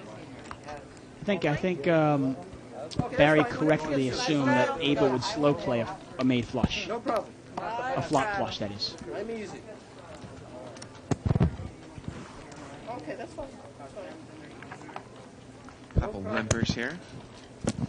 I think the pot is straddled here by Jesus. Seat 5. Yeah, you're right. I'm going to run out to McDonald's. Anybody want something? Yeah. 20, call. And we need to see seat 3's cards there. There we go. There they are. We got a 10-5 of clubs. Well, the big blind's got Ace Jack, and it's Hav. Let's see if he's going to raise. There's a lot of dead money in there. No, sir, it's a live straddle. It's 20 to call. Well, he just kind of gave it away, Dave, because he said go. So now he's just going to call. Raise. And look at this. Jesus is going to move all in with pocket 7s. Well, he's got the best hand, and I don't think anybody can call. About $900. Well, there's about $160 of dead money in that Exactly. pot. And he's going to pick up here. Well, Hav doesn't think about it. No, he's not going to call with Ace-Jack. You know, it's So- interesting you brought up a discussion last night that we had on the show about Dimitri, who's this action player. You know, he loves just to gamble. Right. He actually had, he was moving in blind pre-flop. Blind live straddle. He was moving in blind pre-flop. Dave, you know, you got to get these cues, man. We're on camera. Come on. I'm sorry, Get with it. I was dozing off for a second there. He's been moving. He was actually moving in blind, and Joe and called him with Ace Jack, and we were thinking what was the minimum hand that he would call with. And I think what it also adds, and I don't know if we had a discussion about this, is what your position is in the hand. If Dimitri moves in blind, well, you know, to his immediate left, I might not just call with Ace Jack because he's got people behind you. Of course. Yeah. Oh, yeah. I mean, if there are players yet to act, if somebody moves all in blind for $5,000, Yeah. and there are players left to act behind me, I can't. I mean, I have to have a real premium hand to call that. Because I don't want to call with something like ace queen, and then I watch you behind me call an all in also with aces. Now, Avo raised pre-flop. Abel called. Abel checked the king. Avo's bet, and Abel's going to check raise here.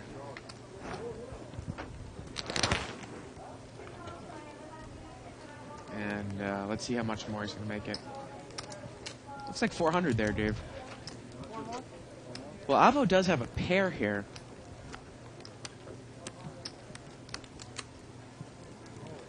And is he going to make the call? Or might he looks like he's got another stack of whites in his hand. He calls. Maybe to set up a play? Pot's about $1,000 now, heads up. Well, the turn's a 9. Wow, and he's got to be doing this just to make a play, but I'm not sure why he'd want to make a play against Abel. It's about a $900 pot, and he's going to bet.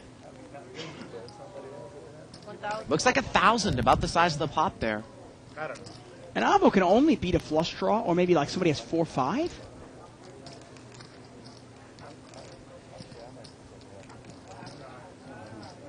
Maybe he wanted to see what the guy was going to do, Dave, on the turn. We just found out.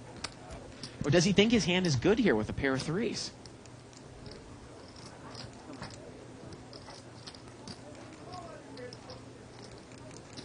Look at that funky guy with the yellow shirt on over his shoulder. But a $1,900 pot, 1,000 to call. And Dave, is he gonna call? He makes the call. I think he thinks Abel's bluffing. $2,900 pot, and the river's a 5, and Abel still has the best hand. And is Abel gonna bet kind of a mediocre hand here? He's gonna move all in, Dave. I don't know about that play on the river. But does this make Abel think that he's even bluffing more now? I mean, let's take a look at the texture of the board. If he had some sort of draw, his pair of 5s would beat Avo. It's a $2,000 bet here on the river, which means the pot's about 5,000, 2,000 a call. I mean, this is the nature of poker. I mean, it's so easy for us, obviously, because we see the cards. You guys at home see the cards. Poker, it's such a thin line between, like, stupidity and genius. Right. And this is a time where Avo's just made a read on the guy. He thinks the guy's bluffing. But the problem is here, Dave, is that Abel's taken all the play out of the hand. He's moved all in. Now, Abel could have accidentally easily picked up a pair by accident that beats Avo now. Right. Oh, You know? definitely. I mean, if he has ace-5 of spades, Yeah. Avo's lost. Right. If he has jack-10, he's... And he's going to make the call. He makes the call with a pair of 3s. Wow. And Abel's going to take it down with a pair of kings. amazing. $7,000. Wow. And we'll I have to- got to be honest with you. I just didn't think that Avo's hand was strong enough to make that call. It's almost like I was really surprised that Abel put all that money in just with King 7, which isn't a great hand, but I think it worked to his advantage because Avo thought he was bluffing the whole way. Yeah, and then moved in. And I got to be honest, I mean, I don't mind if you put the other guy in a bluff, you put the other guy in spades, say, Yeah. and you want to induce a bluff, but there does come a point where maybe on the turn you go, you know what, I only have a pair of 3s. This guy can back into a pair. Right, you've gotta maybe have I to should raise. check raise. Right. Or he And get him up he ahead. was in position, so just raise him on the turn. Raise him, right? Yeah, yeah. And slow him down a little bit. And that's a huge hand. What was that? $9,000. Was it $7,000 or $9,000? I said. I think it was a $9,000. $9,000 Yeah. pot Yeah. that a guy with King 7 beat Queen 3. Right. Man. Raise. It was funny. We were in the middle of talking, and I look up like, oh, this isn't going to be any big hand. Again, I mean, I think Avo just made a read that the guy was bluffing, but Taking so long, Dave. he had the absolute worst hand that beat a non-pair, you know? Now, this is interesting. We've got 8s for Mo, 10s for Avo, and 9s for Dr. Beebe. And we have a raise here Total is 120. And this is interesting here. by Mo. Mo's brought it in. raised. Yeah. 100 more to you. Avo just called in seat 3, and Beebe's called. Now, if Avo had re-raised him, Mo might have thought he was, kind of steaming. Right. Now, Allen's called with Queen 3. And the pot is quickly about $500 4 ways. Wow. Queen, Jack, Jack. Well, Let's see somehow who they can wants this combine most. hands. They have a straight. Yeah. What a horrible flaw for everyone's hand. And Allen bets. He's going to bet right in there. Well, he's got top pair. He's got queen. Why not? Yeah. And he takes it And down. he's going to take it down. There it is. Sometimes, though, you see Allen play those hands really passively, like with queen 3. But he bet right into it, and you take it down. Well, Allen just won with Queen 3, and Avo lost with Queen 3, so clearly Allen is a better player than Avo. Right, right. Man. And it's easy for us to sit here and label Avo like, what the heck is he doing? How can he call with only a pair of threes? But I know I've sat at the table, I know you have too, and you've sat there and go, this guy's bluffing. I think he has nothing. And sometimes you're just wrong. It's a wrong read. What jackass left that seat? Double off on ones that start coming every I already doubled somebody up. I don't need to double anybody else up. Yeah, come every Friday. Interesting here, AJ Phoenix is asking how Dr. Beebe would be efficient in a limit game. I think passive play is, I think you get killed in any game if you're passive. Right. But in limit hold'em, Dr. Beebe's, his biggest mistake is he calls too many hands pre-flop and then throws his hand away on the flop when he misses. Right. And in limit, generally speaking, most people just kind of continue betting if they've raised, even if they've missed. And Dr. Beebe doesn't win enough big, you don't get enough big hands to kind of, I guess, One more time. make up for the hands that you lose. Now, Mo's got pocket aces, and he raises. Seat 3 calls. We can't see his cards. It's a $120 raise. Again, we can't see Seat 3's cards. And here we go. King 8-3. Yeah, rainbow. Mo's got aces. He's got the overpair. Abel's got an 8. 10-6 of clubs. And Mo's going to bet 300 here. Well, BB's got Jack 8 here. Man, Mo's bet about 300 into a $500 pot, and BB folds. And Allen folds the bottom pair, and Mo takes it down. Mo's getting a little massage there. It's the guy who knows how to play the cards, okay? Yes. It's kind of cool. If you play poker here at the Bicycle Casino, you can get a massage at the table. You can get food like filet mignon and lobster. You get drinks. And you can play poker. All at the table. No need to get up off your fat ass. We make it as convenient as possible for you to just sit here and get fat and win money. Again, I think it's interesting how in Vegas it's a little different. They feed you free drinks, but you can't get free food. Where here you pay for cocktails, but you get free food. Although I will say, actually, the Bellagio, I played long enough at the Bellagio, they gave me free food. At the table? They At bring the it out to you? table. Really? I got noodles. But you, The right, restaurant but there noodles. isn't like a full course menu that they bring. Well, I had servers. also the the diner, the 24-hour one. Yeah. I had access to that one as well. Plus noodles, so it's pretty good food. 4-way action here. 9-10-8 with a couple of spades. It was limped around, and Mo has flopped the nut straight. Yep, You he's see got it too. nuts. But Barry's going to come out and bet. Well, he's open-ended. He bets 80. Let's see how Mo plays it. 80. This is one of those times Barry's open-ended, but once he gets called, he hates his See, hand. sometimes people have said early on, Dave, that we don't get on Mo. I still would put in a little bit of a mini raise here. There's just so many cards that can kill your action. Turn is a 5. You know what I mean? There's 2 spades, it's 8, 9, 10, a jack, a 7, a 6, Well, you can make the move here. even a queen. But Barry's going to keep betting. He's got a pair in an open-ended straight draw. 250. Now, there's 2 players behind him. He almost wants to keep these guys in.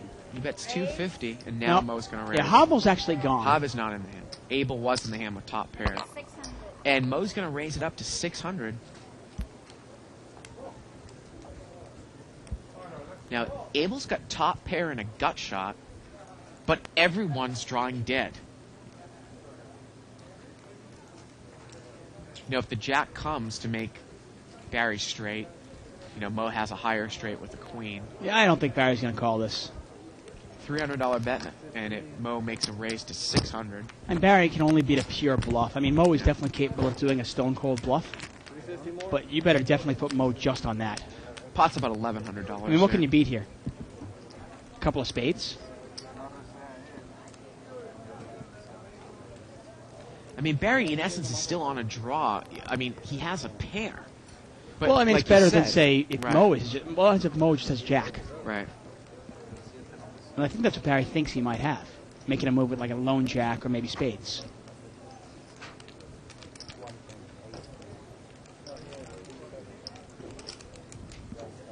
And he's going to make the call.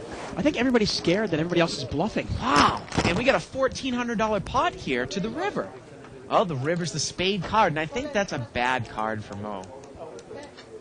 But Barry's he's going to bet again. That's 600. But he only bet 600 here, Dave. The pot's 2,000. Wow. And it's 600 to call. If Barry had pushed for like 1,500, what does Mo do? Well, what if Barry had, pushed even over the size of the pot, say 2,000? Yeah, I mean, what does Mo do then if it's Yeah. a big, big bet? But it's a $600 bet into a $1,400 pot, so it's 2,600 to call. Now, I don't think Mo can raise this. I'll tell you that much. This is pretty much call mode here. Oh, absolutely. I mean, there are certain cards that you just stick you, right? Well, you can't get called by a worse hand. Yeah. Mo, the pot's $2,000, 600 to call. I think that this is an easy call. Is it pot 2,600 or 600? 2,000. It is 2,000. Yeah. So the pot was 1,400 before Right, that. right. Yeah, I mean, if Barry makes a good 1,400 or And look at this, $1,500. Mo's going to raise, Dave. He's going to raise. I don't know about this. Yeah, I don't like this play. Yeah. Got to be honest. It's Mo's chips, though. Let him do what he wants, but Yeah. I don't understand this play at all. I don't understand how Mo's played the entire hand, I have to be honest with you. I mean, the one thing I have to say about Mo's game that I really do like Mo's game, but he does tend to slow play and trap certain hands that I would push a lot harder, that are not necessarily vulnerable to, being defeated, but action killer cards could. well, that's part of the reason Mo is a winning player, and he's one of the most winning players we've seen. And for the last year, he's made a lot of money in cash Right. games. It's because he is unpredictable. Right. He doesn't play in an orthodox way. He plays very unorthodox. I don't know what Barry's thinking about here. It's so long. Lay down, Mo. I mean, the other thing. Well, the part of it is you're going, wait a second, why is Mo raising? Right. What would he raise with? Nano card? There are very few hands Mo would raise with here. Do you think that Mo would ever raise? They're thinking he didn't have the best hand, Dave? No. Trying to get Barry off of the hand? I don't think That's so. sheer ludicrous. There's no way, I mean, no. that's ludicrous from what we've seen of Barry Woods. No, there's no way Mo puts him on a flush. If Mo Because puts him on a there's flush, just he's no way gone. that Barry's going to fold a flush. And Mo knows that. Yeah. I mean, Barry just didn't. I mean, Mo didn't have enough money left anyway. I think Mo was kind of hoping that Barry had two pair. And Barry kind of threw out a kind of a small $600 bet on the river to try to get a kind of a cheaper showdown. And Mo said, no, I'm going to make you pay to see the cards. We get a new player there in seat 9. It's Tommy. I mean, really, the only value of racing that river, I think, if you put Barry on two pair and you think you get paid off, or I guess that there is always value in not having to show down. Not showing your cards. There's value in that no limit hold'em. I mean, that's one of those cases where I think the mistake for Mo is that he is raised, and he might only be able to get called by a hand that could beat him. Right. Well, in that Barry case. might. I'm trying to think. You think Barry would have called a two pair? I don't know. He definitely is prone to call, so maybe, so you're saying that Mo wouldn't make that move against a Dr. BB then, obviously. at the Yeah, end. I don't think so. Now we had a raise here by Abel with Ace Jack of Hearts, 757. And he's going to continue. At 200. And the flop is actually 757, not 857. So do you think Alan might get involved here? It's not a bad flop for threes. Yeah. So Tommy does not have top pair. It's tough to know where you're at, though. I mean, is this guy betting with ace king, ace queen, Yeah. ace jack, or is he betting with pocket nines, pocket tens? No, he's not going to get involved. Still takes us back to that other question, though. I'm only curious now if Barry had pushed for, say, $1,500 Bet the size of the pot. on that spade, Yeah. does Mo call? I mean, Mo only. I don't even know if Mo had 1,500 left, though. That's the other thing. It might not have Right. cost him that much. 'Cause Well, he was raised. rather He called short. 600 and raised how much? Well, he moved all in on the river. I don't know what the amount is because You we don't. didn't bother because we knew that Barry wasn't going to call. Okay, So. gotcha.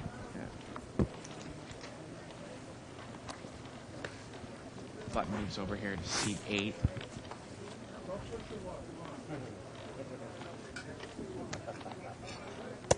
At 120. Got a raise here to 120.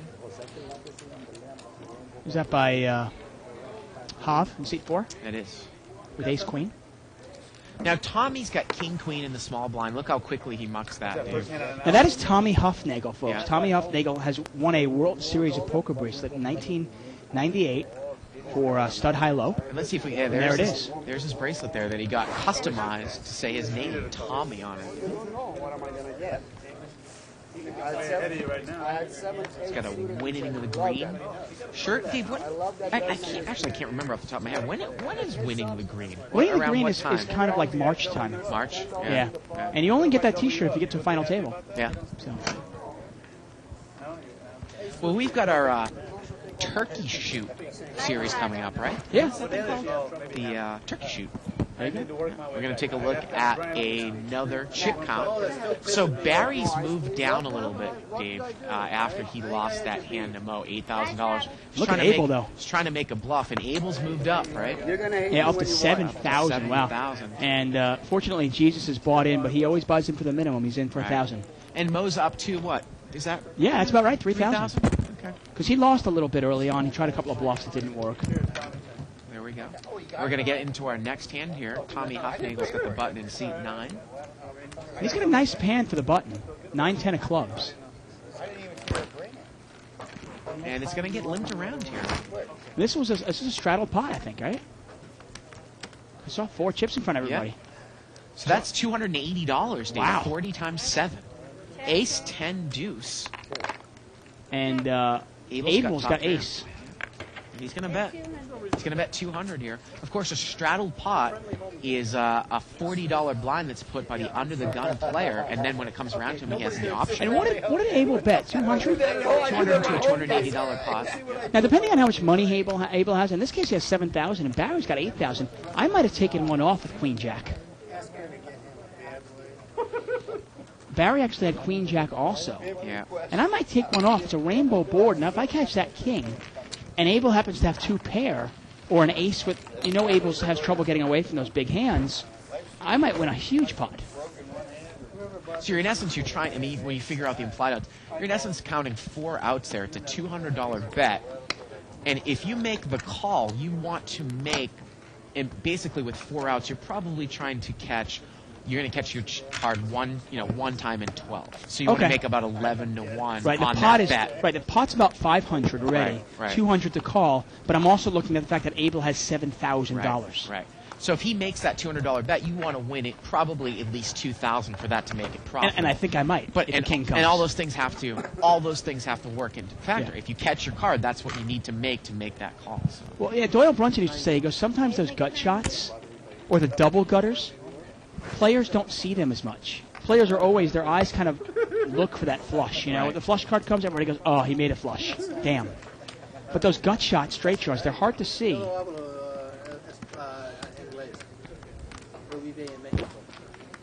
Well, Barry Woods here raised to 90 pre-flop, King Jack offsuit. Gonna get 3 callers. $360 pot. Here we go. 8-6 deuce. Abel's got top pair there again in seat 6. He is on fire. Man, in fuego. But he checks it. 220. And Barry bets 220. A little under the size of the pot here. And Abel quickly calls. Pot is about 800 even right now. Turns a 4. Well, what does Abel call Barry with here? Abel checks. Barry's going to try to bluff again. Oh, he's going to bet 350 into an $800 pot. I don't think that's going to do it. He's bluffing the wrong guy, though. Yeah. So it's over about an $1,150 pot now. 350 to call.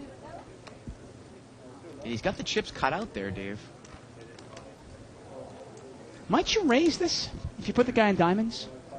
Or if you put the guy in 7-9? Well, I don't think the check calling is the best strategy, no limit, hold limit, at any time. Well, that's what I mean. At this point, any card over 9 comes or any diamond comes, and it's scary. Right. So what, are you going to check call, and then if Barry bets 1,000 at the river, you're going to call that too, no matter what? And actually, he's going to raise. He is going to raise here, Dave. You got it. There's the 350.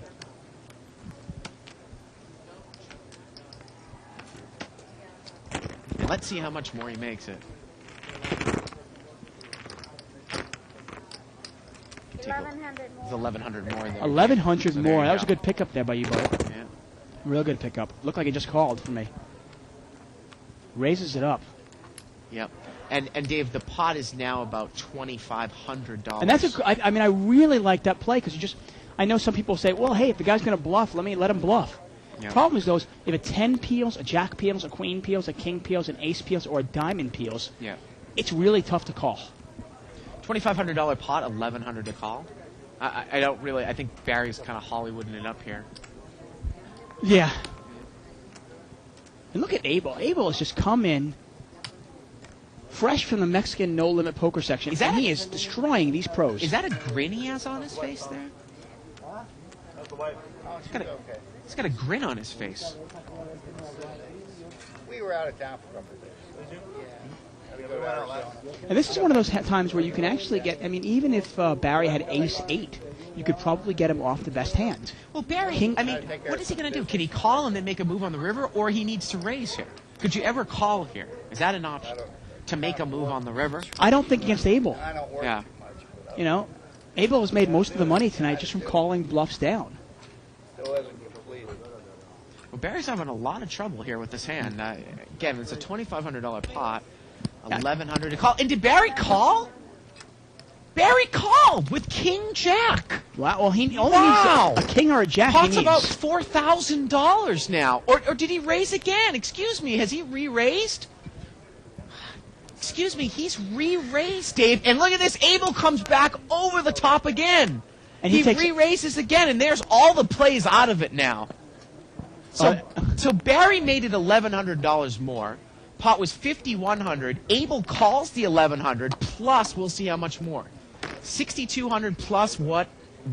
How much more? And look at that. Abel says, yeah, put that in your pipe and smoke it, buddy. Don't try to push me around. And it looks like it is another maybe 5,000 there, Dave. 5,000 Barry's got nothing. He's got king high. So the he was just making a move. Pot's about $11,000, 5,000 for Barry to call. So he came back over the top of Abel. He can't beat ace high here. All the play's been taken out of it. Yeah, and now he's probably wondering that Abel is just on a stone cold bluff. Remember, seat number 3 earlier in the night thought he was too, and he had top pair. You know? Yeah, and this time again he has top pair. Nobody's giving him credit for a hand. And he gets away from it, and he's not happy. Well, he's probably wondering if he should have waited to a scare card maybe on the river and then bet big. Well, the rabbit cam shows a 3 of hearts, Dave, so that's not a scare card. Yeah, that wasn't going to do it. Yeah. Man. And Abel's, he's doing great here tonight. Well, I tell you, it's bluff night, okay? And we're giving away this iPod Nano. But the interesting thing about it is I'm not sure if more players bluff on bluff night or more people are just aware of it. And by being aware of it, you're thinking, wait a second, this guy's trying to get the iPod. He's bluffing me. So instead of people bluffing more, they're just calling down more. Right. Like, it makes it actually more difficult to bluff anybody out on bluff night. Right. Wow. And Barry's probably bluffed the most tonight. He had 2 bluffs that worked great, but obviously that bluff did not work. And he came right back over the top, Dave. With 8-9. I mean, he did it like he had a set. Well, I'm saying Barry came over the top on the turn. Yeah, I mean, back and forth. I mean, that was a check, a bet, a raise, a re-raise, and then another re-raise. Right. I mean, you'd think these guys had monsters, right? One guy had king high and one guy had top pair with a 9 kicker. Man. I tell you. And just like that, Abel has gone to our big winner. I mean, he's just huge. He's probably got close to $10,000 now. And the pot here is limped around. King, deuce, 3. And it looks like Hobb has got top pair. He's going to check top pair there, Dave. Barry's got a flush draw. But Jesus is going to bet. He's got a wheel draw. Yeah. Got 60. I like his hand better if he has the ace of diamonds and the 4 of hearts. But he's going to give it a shot either way. Barry calls.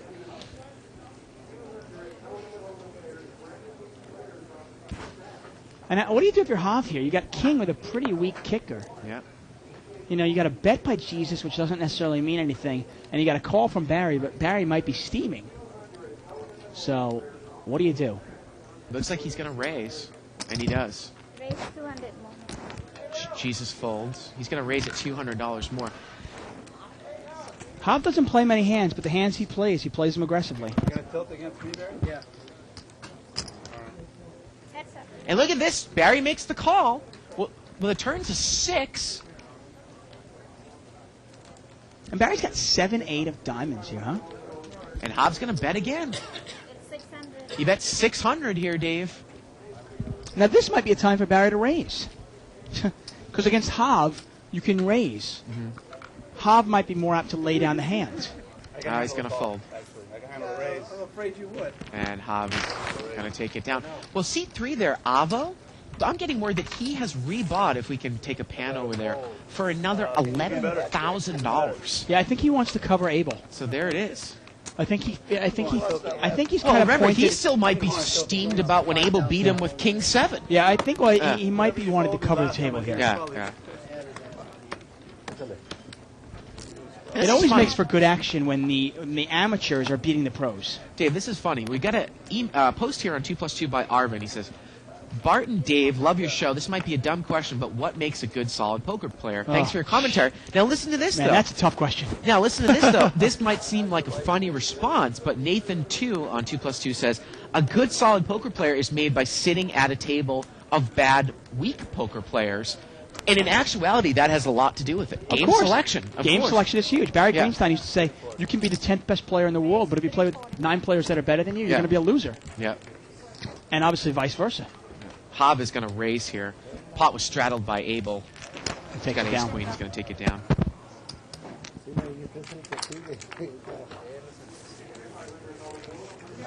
I cannot believe Russ McGinley was banned for his Tiffany Williamson avatar. Yeah. I didn't realize that that 2+2 was so right wing, Right wing. so conservative. I mean, mean, we are those Skolansky guys, you know? I pride ourselves on being politically incorrect. You know, I really do. Let's keep it real. Live at the bike. Now, that is what Keeping it real. Russ actually emailed us, and he said he was banned for that reason. I don't know when you get banned if somebody tells you why you get banned. So maybe he doesn't know himself, and he's Am I going going to get banned for speaking badly about him? What is this, China? It's 1950s. We're back in Russia. Yep. Pocket 9s here. Barry Woods. And did he raise pre-flop here? Yeah, he did. And Abel and Jesus called. The flop comes ace-4-4. It was $80 in there pre-flop. And it's a $240.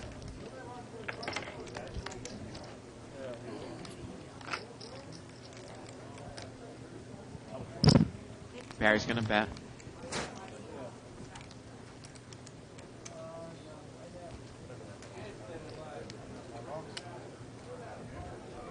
And let's see Abel. There's only one overcard here, Dave.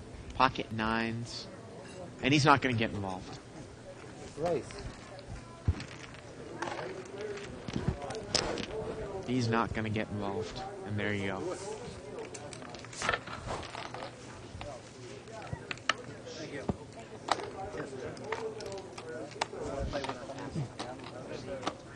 Small blind big blind. So there's a shot of Barry Woods. Well, we haven't really heard much from Dr. Beebe tonight, Dave, right? Small blind. No, yeah, he's been quiet. He tried a couple of bluffs, didn't work. Did that big overbet bluff when he bluffed into Allen when Allen had kings full. Right.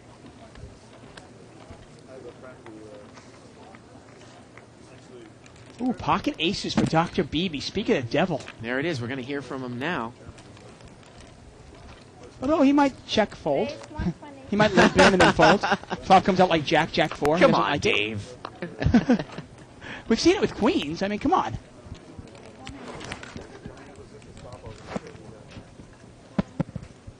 And wonder if Tommy Huffnagel's going to be in there for $100. Barry called with queen 9 of diamonds, but Tommy's not going to get involved with 6-8 of hearts.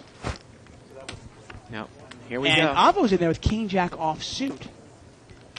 Well, 6, 7, Wow, 8. and that Barry's would've- got an open-ended straight draw. And a backdoor diamond draw. And it would have been really interesting. Tommy Huffnagel had 6-8 of hearts. Well, Beebe's going to bet 300 here with the overpair. See how Barry plays it. He's going to call, Dave. Now, the problem here is, I got to tell you, the implied odds just aren't there. I mean, if a 5 or a 10 come, it's pretty obvious that someone might have a straight here, right? Yeah, you wonder those. And there's a 10, and Barry's got a flush draw as well. He's got a straight and a flush draw. And a straight flush draw.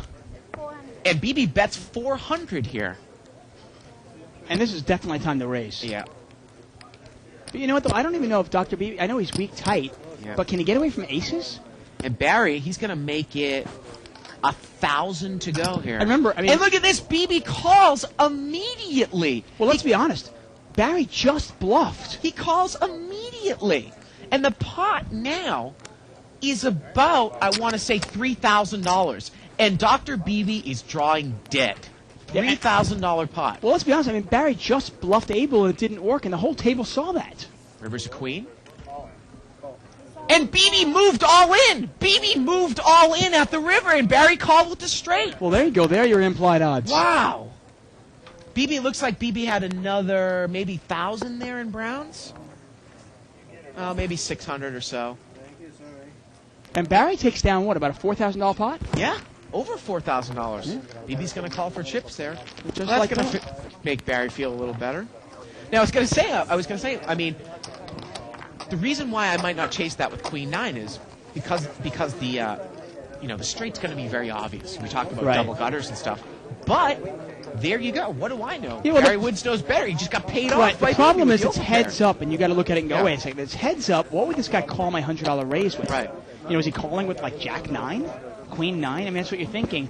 Well, maybe in no limit there. Right, and then you got to think also, Barry's smart enough to know that that card could be a scare card, and he Yeah. can use it as a scare card.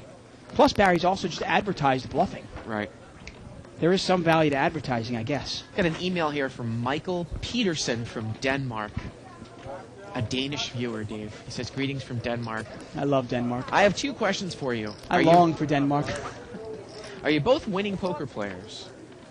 And do the dealer keep their tips individually, or do they split amongst the dealers? Well, they do keep their tips individually here at the bike, but they do tip out the runners, the chip runners, and the floor men. And King 10 Jack here on the flop. Dr. Dr. BB's gonna Beebe's bet. got top pair. Jesus is open-ended here. BB is going to bet here, 150. It looks like he's rebuying for like $5,000, I want to say. Wow. Wow.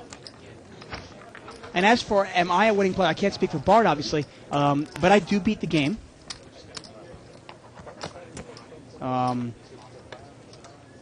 Depending on what I'm playing. I actually did better in Vegas when I was not propping, and I was able to pick my own game, because game selection is a huge part of beating the game. Yeah. And as a prop, I still do beat the game, but not as well as I was beating it in Vegas.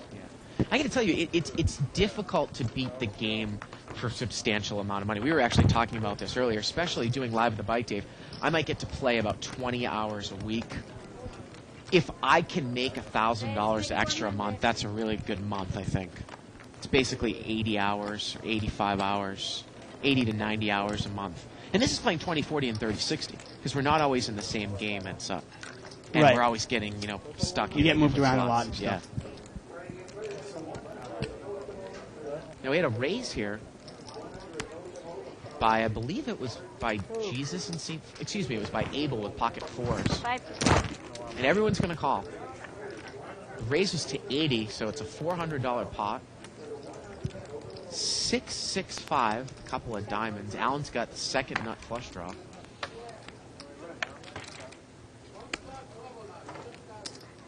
With 220.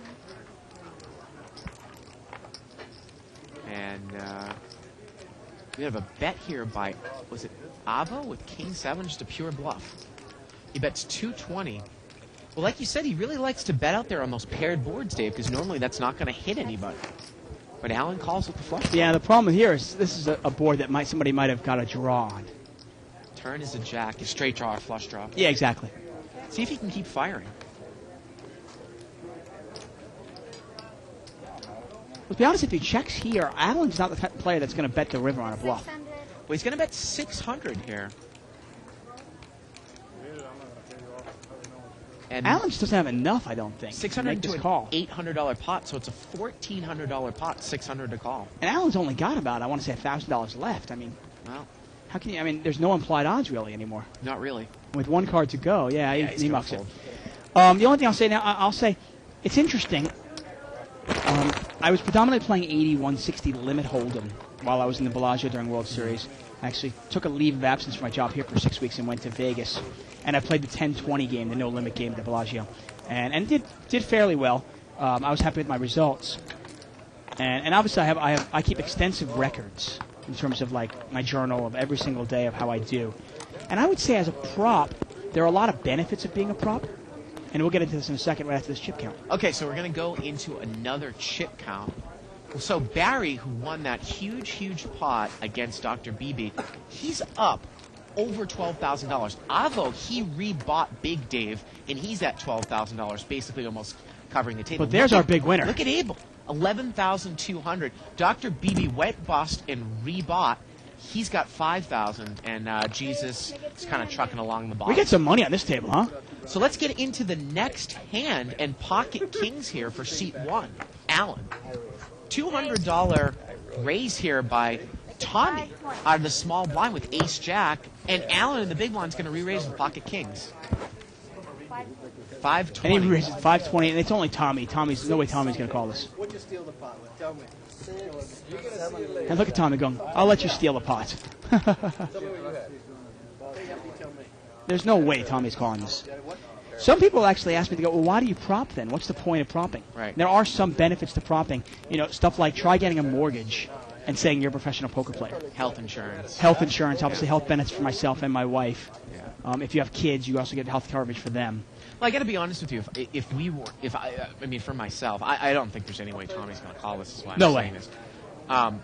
If it wasn't for Live at the Bike, the fact that I kind of look at it as two different jobs, say propping and then this. Right. I probably wouldn't prop here. I'd probably play online full. That's my own. Yeah, I understand that. Yeah, because I think there's more money to be made.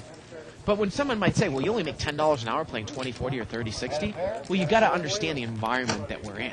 Right. We never get to sit down for more than, if we get lucky, a long period of time. And obviously, you never get the choice games. And obviously, different players do differently. I mean, Right. Even if you're making $22 an hour, obviously we get a salary as well. Right. But you can imagine if the game is really good, Yeah, you're not it's in it. filled up, right? Right. And if the game is really bad, well, that's the one you're in. Because imagine, though, I mean, most of our playing is done in the 20 and the 30, so you think a good hourly would be $30 to $40 in the 20, what, $40 to $60 in the 30. And this is again, a straddled pot here. Yeah. Again, we're constantly taking the worst of it, though. Yeah. So that's why. 120? Razor is in seat 8. I'll give you He raises it to 120. You insist on it. You insist on it. And Hov's going to call with a suited ace. Barry's raised. And Abel's in there with pocket 5. So we got about a $400 pot here. And there's the ace. Yep. See if Hov gets himself in trouble here. He's in kicker problems. He's going to check. And let's see. Barry's going to bet on top pair. Well, That's it's a continuation bet also. He was the pre-flop raiser. Let's see if Hov check raises like he did with King 7 a few hands ago. Yep, it looks like it. There you go. Uh-oh, that's a... Raise, make it 11. Wow, he's going to raise to 1,100. Here we go with another big hand. Now, the problem with Barry's hand is, yeah, he's got Hov beat, but ace-9 is nothing to write home No, about. not at all. But again, we usually don't see Barry lay this down, though. And it's the type of thing where sometimes people like Hov and other professional players are almost picking on the wrong guy. Maybe Hov thinks he has the best hand. Well, we saw Barry Woods try to bluff Right. out Abel, and that didn't work. Right. I'll show you one of An mine. important aspect of bluffing is pick your opponent well. That's not it. Wow, both players show each other their aces, Dave. Hov has showed Barry his Well, now ace. this is a question of now you got to look at it and go, okay, what are the odds? Would Hov be in there with a deuce, Right. a 4, a 5, a 6, a 7, or an 8? Those so are the only obviously, cards I can beat. Hov now knows he's beat. Yeah, you think? Hov knows he's beat because he showed Barry an ace. And Barry's also showed Hov an ace. Yeah, this is pretty much Barry can. And Barry's going to What fold. are you playing that shit if it's that shitty for, Bear? It's not. I just think you have a better kicker. I did have a better kick. And I don't really consider that a bluff. I think Hov thought he had the best hand when he check raised. Right. I just figured you raised But Wait, it actually Hov- was a bet. Hov got lucky with that one. Yeah. And that's Hov's reputation. He didn't. I don't think Barry thought Hov would be in there with a weak ace. Right. Now, last night it was actually funny. Last night I actually stayed late. because after the webcast, I actually jumped into a 30-60 limit game, then got moved to a 20-40 stud high-low game, then got moved to a 20-40 limit game, and then I was finally off, and the $1,000 game was so good, I actually played in this game last night. And actually played with Avo. Yeah. He was in the game last night, You know why and I played with him. I don't want to see how bad I'm playing. But that was actually on my own time. I was actually off the clock when I finally you jumped stayed into this that game. late? I stayed a couple extra hours. Till like the game 3 was or good. 4 or something? I stayed till about 2:30 Yeah. You lay down ace 10, Barry, really? because the game was good and I wanted to play. Queens here for Dr. Beebe. And did he limped in, Dave? That's what he does with Queens. He didn't raise. Well, there Well, you go. that's a heck of a flop for Queens, huh? You can get away from it now. Hey, when I get 2 black queens, I'm pretty much hoping for ace and king of The hearts to funny come thing out. is, he'll raise with 10s and jacks, but not queens. It's amazing. He got checked around, and now Abel's going to bet out here on king. Well, it's got the best hand. 150. And is BB going to get himself into trouble? He calls. Come on, BB. He's got a gut shot to the jack. But if a jack comes, it's not going to get any action. $150 bet to call. And Abel checked blind. Of course, Abel's got a king Rivers a 4. with a 3 kicker. And BB's got to show down the queens that he did not raise with pre-flop. And Abel takes it down. I don't mind playing queens, tricky once in a while and trying to win a big pot. Yeah, but the funny thing, though, is Dave... He always does it. Well, also, you weren't here on Wednesday. He limped in with queens under the gun. Right. And somebody else raised from late position, and he still called, and he got 4 callers behind him. He set up the limp re-raise play and didn't do it. Yeah. Yeah, I have no explanation. Except the fact that, I've talked to Dr. Beebe about it. Yeah. He's a winning player. He's beaten the game over the last 6 months. Generally, in this game, you can play it pretty tight and solid and just, you can play it tight and people just pay you off anyway.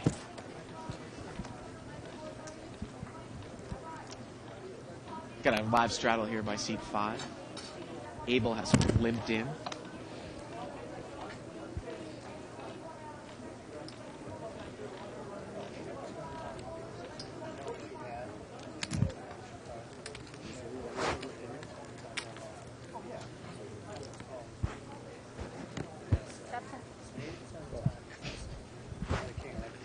And here we go, 4-way action, $160 pot. Mo has been pretty quiet, Dave. 7-5-4 with a couple of hearts. Abel's got top pair. Look at Barry, though. He's got a flush draw and a gut shot with overcards. Yeah, that's a big hand for Barry. Jesus bets here with Top pair. top pair, and Abel's going to raise it 200. And if I'm Barry, I re-raise it. So a bet by Jesus and a raise by Abel. Well, 'cause I've got overcards, I've got a gut shot, I've got a flush draw. What? Is that right? Did we have the cards up right there? I don't know what Barry's doing today. He folded? And Jesus folded, and Abel takes it down. Well, I can understand Jesus folding. Yeah, but how do you fold against Abel? Abel's got so much money. Don't you want to? Don't you want to go for the nuts? But Jesus doesn't have any money, though. I understand. Oh, you're Jesus talking about folding. Barry. How does Barry fold that? I don't understand. Maybe he misread his hand. Maybe we misread the hand. I don't know. Man, shocking. He had a big hand there, Dave. Big hand. The flop was 4-5-7, right? Yeah. So a 6 would have given, and the 6 is even a better card because it's 4, 5, 6, 7. Anybody that has an 8 would have go a straight. broke to Barry. That's right. Because Barry's got 8, 9. Right. Especially in no limit hold'em, there's a lot of value, and you can have the kind of nut straight. And there's a 4-liner, and you've got the absolute nuts. Hey, let's just turn this to a 24. It's up to you, sir. Got a straddle here. Good night, Brian. What's up? And seat 6 in the straddle spot's got ace, king of diamonds. Let's see if Abel raises. But look at Jesus. Jesus has got ace, jack, and he's going to raise. 160 total.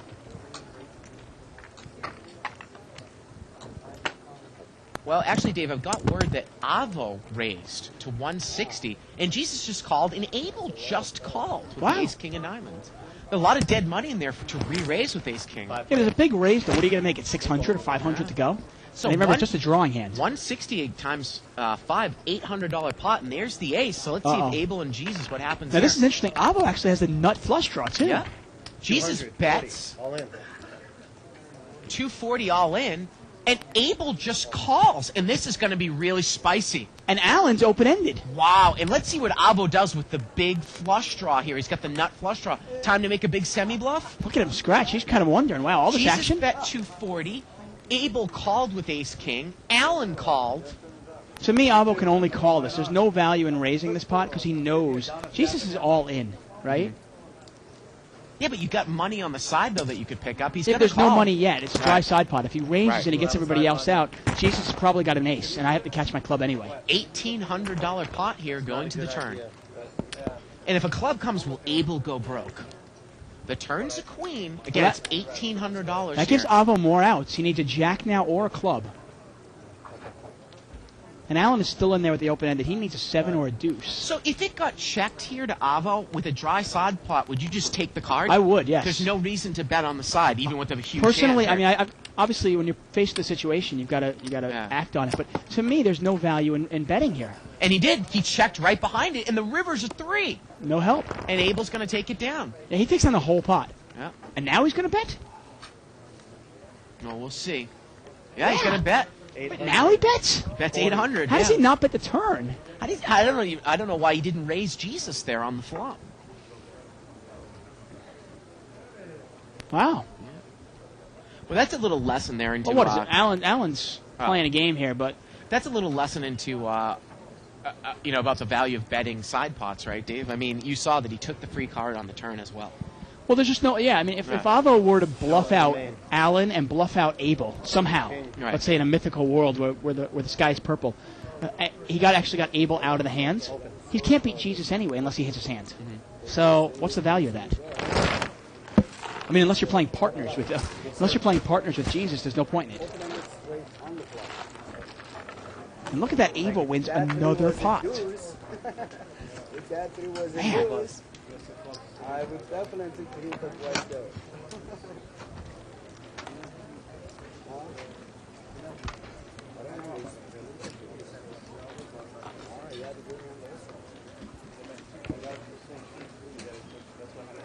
Oh, yeah, the inside flush, yeah.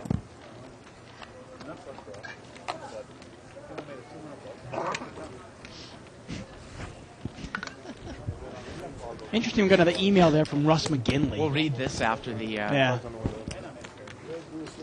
Four And players. that's a purple jacket. Yeah, four-way action here, limped around. Ace, 8, 10 with a couple of clubs. 2 pair for Barry Woods.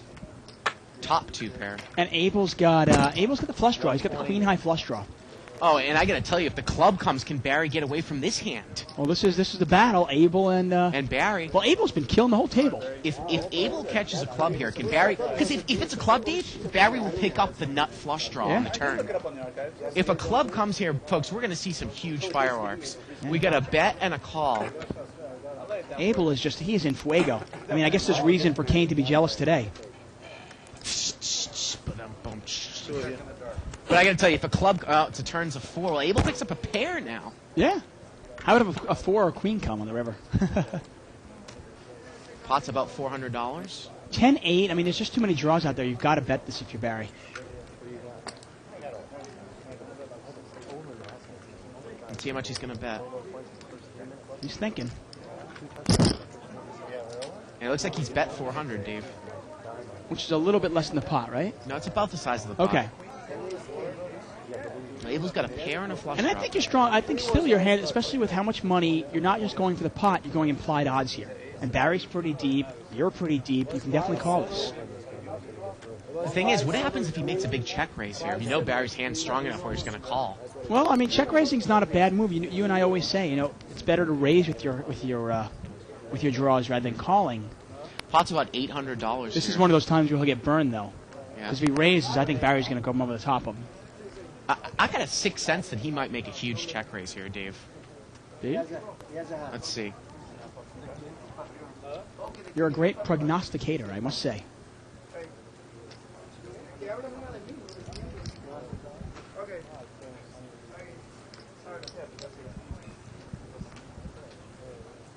Here we go.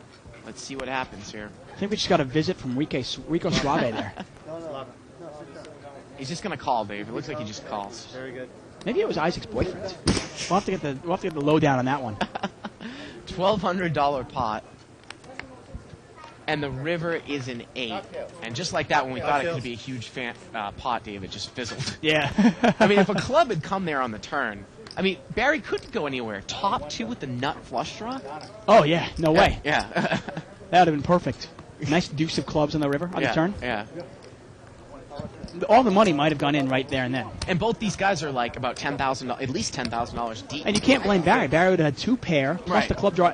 Even if the guy had a flush draw, you got to look at it and go, well, I've got any Flush, club comes, yeah. I win. Right. Right, if you had a flush. Any club comes, I win. Any ace comes, I win. Any 10 comes, I win. Well, Barry's made about a $1,000 bet here on the river, and Abel played that hand a little passively. And did I see Action Joe win coming into C5 there? I got to say, though, Abel probably lost the minimum on that hand, though.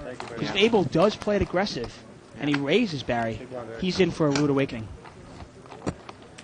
Action Joe Wynn had sat down in C5. I think they're reserving. Jesus has gotten up and left. So, okay, we got an email here from Russ McGinley, Dave. Guys, I don't know the reason. However, I haven't done anything that merits a ban. A new poster who registered their 2+2 account today posted in one of the Tiffany threads in the WPT forum that my avatar was inappropriate and posted about 20 posts defending Tiffany. Gosh. I suspect she complained, and the WPT forum moderator decided that instead of PMing me with, can you please change your avatar, banning me from the board was a better idea. Board is, flop is 10-9 deuce, 2 hearts. Wow. I got to address that in a second. Me and Isaac, actually, we had a long conversation about this last night. It was live at the bike after hours. 10-9 deuce here. If you want to subscribe to Live at the Bike After Hours, it's actually $4.99. It'll be coming soon, January. January 06. Avo bets here on top pair, and he takes it down. Live at the Bike After Hours. Anyway, I cannot believe this. You know, Russ, you should just boycott 2+2. I mean, that's just garbage. I can't. Inappropriate? What are we, like 1920s again? I mean, I can't believe this. It's like the 1800s. This is ridiculous. People are so sensitive. You can't even make a joke without people going crazy. Oh, drives me nuts.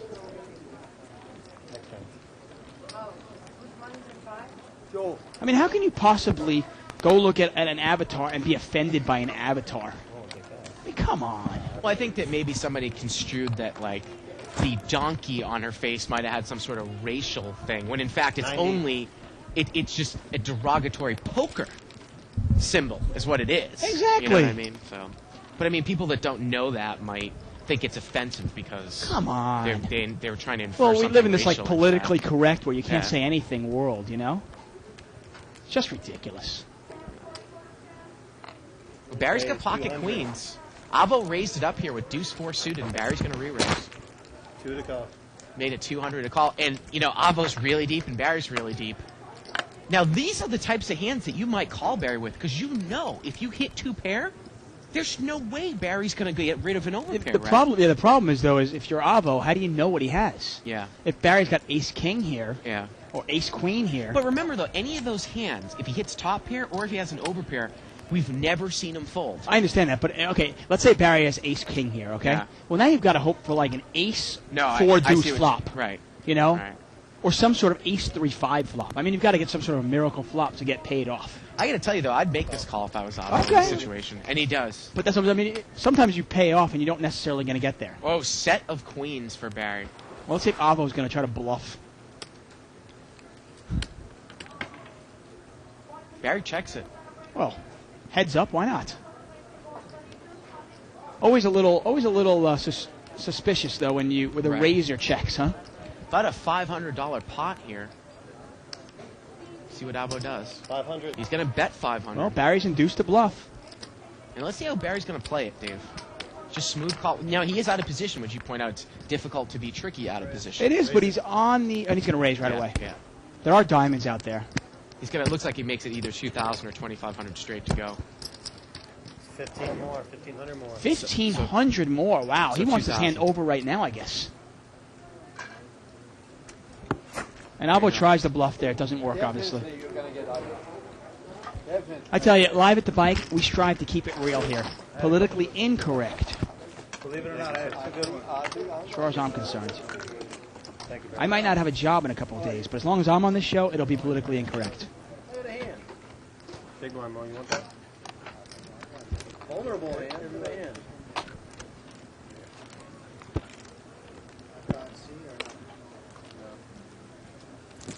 Five straddle. Live straddle here. Once again, it is Bluff Night, folks. We do need your help, so please email us at liveatthebike.com and let us know who you think should win Bluff of the Night. Oh, boy. Pocket aces for Tommy Huffnagel. Seat 4, Hobbs got pocket queens. Raise it 200. And he's going to raise it to 200 with pocket queens right out of seat 4, Dave. Tommy's got aces. I don't know if he's looked at it yet. Now, if Hobbs pays attention, Sorry, Barry. you know, Tommy, if he knows the player, and I think he does know Tommy. He's just going to call. He's really not excited. Well, I mean, you figure no one else is going to call Hobbs raise, and it's heads up. And that's exactly what he's doing. Yeah. Setting up a trap here. Let's see if rag cards come, and there they come. 6-3 deuce, couple diamonds. And Tommy's got the ace of diamonds in his hand, Yep. so he's in great shape. Pot's about $450. Now, the thing is that these players, they know that they're good. Both of them have mutual respect for one another. Of course. So, you know, if Hob bets here and maybe Tommy raises, I think Hob is going to be able to get away from this. I really do. I don't know, man. I mean, Oh. really? I mean, Tommy showed no pre-flop aggression see. at all. He bets 500. He bets the pot. See how Tommy's going to play this. And now Tommy's starting to think, wait, this guy's got an overpair. This could get exciting. He's going to raise it right away, Dave. Well, he doesn't want an action killer. This guy's got, you know, if Hobbs got 9s, 10s, jacks. He's going to move all in right away. So how much did he buy in for? He's got about 1,300 more, is that? Yeah, I'm getting 1,300 more. So the pot, and look at this, Hobbs going to call. Yeah. Hob calls. Well, maybe because they weren't that deep, he made the call. Well, I mean, think about it. Would Tommy make this play Yeah. with jacks, 10s, or 9s? Well, the pot's about $4,000 Maybe. here. Turn is a king. That's no help. Hobbs going to need a queen and a queen only. And the river's an 8, and there it is. Tommy doubles up there. And that is like, that's Tommy Huffnagel in a Yeah. nutshell. I mean, he just sits there and waits and waits and waits, and then boom, he doubles up. Well, you're right about that, Dave. I mean, he wasn't that deep when he came in. He only had 2,000 at the start of that hand. Hob raised 200, and he just called. He definitely could have played that with 7s, 8s, 9s, 10s, or jacks the same way. And Hob, you know, would have been in the lead. He would have had the best hand. And interesting there, if Tommy calls the flop, Yeah. and then a king, King comes out on the that turn. might have been an action killer. That might have Right. scared Hob a little bit. Right. Who knows? To be honest with you, anytime Tommy Huffnagel calls my $200 raise, I'm scared. Right. You know, I mean, I know he's not calling a $200 raise with something weak. Yeah. You know, he's not calling with speculative hands. He's not in there with ace-jack. Who says ace-jack's a speculative hand? Yeah, ace-jack is the nuts. What am I talking about?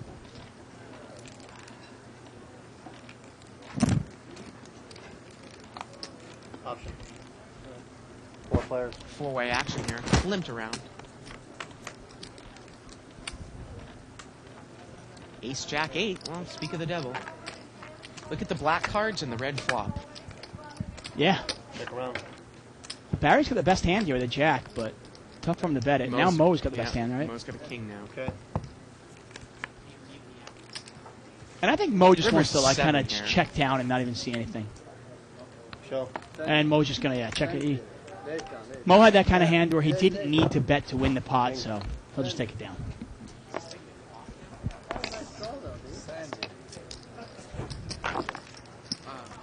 Once again, we are live at the bike, folks. I'm David Tuckman here with Bart Hansen. We're playing No Limit Hold'em. Blinds are 10 and 20, and it is Bluff Night. We are giving away an iPod Nano. There it is, folks, in all its glory. And it goes to the biggest bluffer of the night, and we need your help. Here it is. Whoa, bam, bam, bam. How? Okay. Anyway, it is actually inscribed with Bluff Night Winner. And please, you can either check it out on 2+2, the live thread. Let us know who you think it should win. And or email us at liveatthebike.com. Okay, good. There have been a number of bluffs tonight. Only a couple that have worked, though. Yeah, Hey, how are you?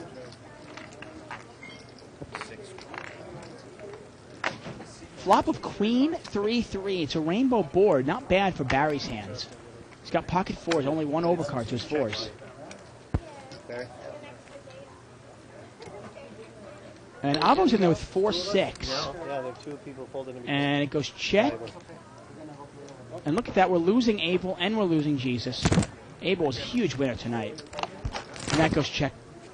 Barry bets and takes it down. Abel wins. I want to say Abel won over $10,000 tonight. Huge winner. And I think he's going to take his money to the No Limit Mexican poker section. Try his luck there. That's the one wonderful thing about cash games. Different than most of the poker you watch on TV, where it's a tournament game.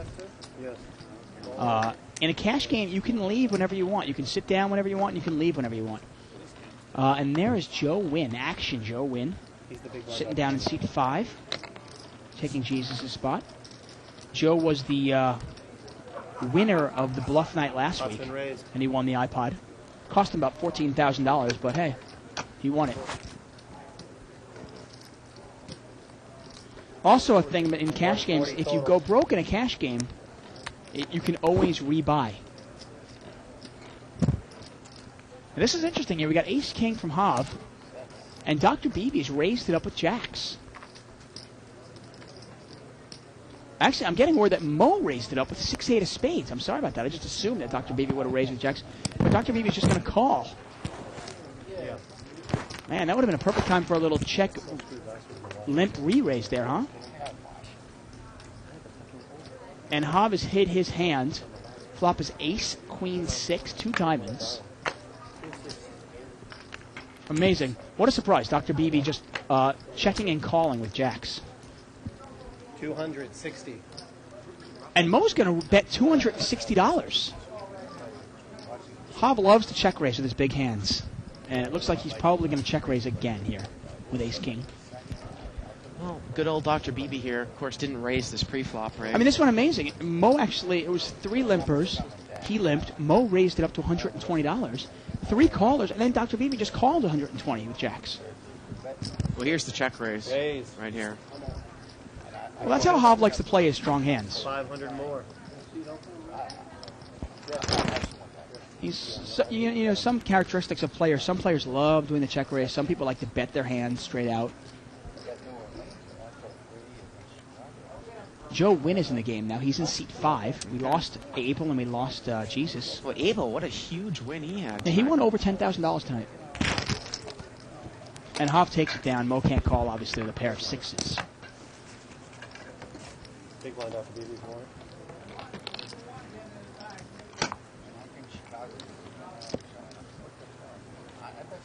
Now, Abel wasn't a big bluffer, actually. Abel didn't bluff at all tonight, so... And Jesus, actually, surprisingly, only bluffed once. So neither player was really up for the bluff award tonight. Small blind, Jeff.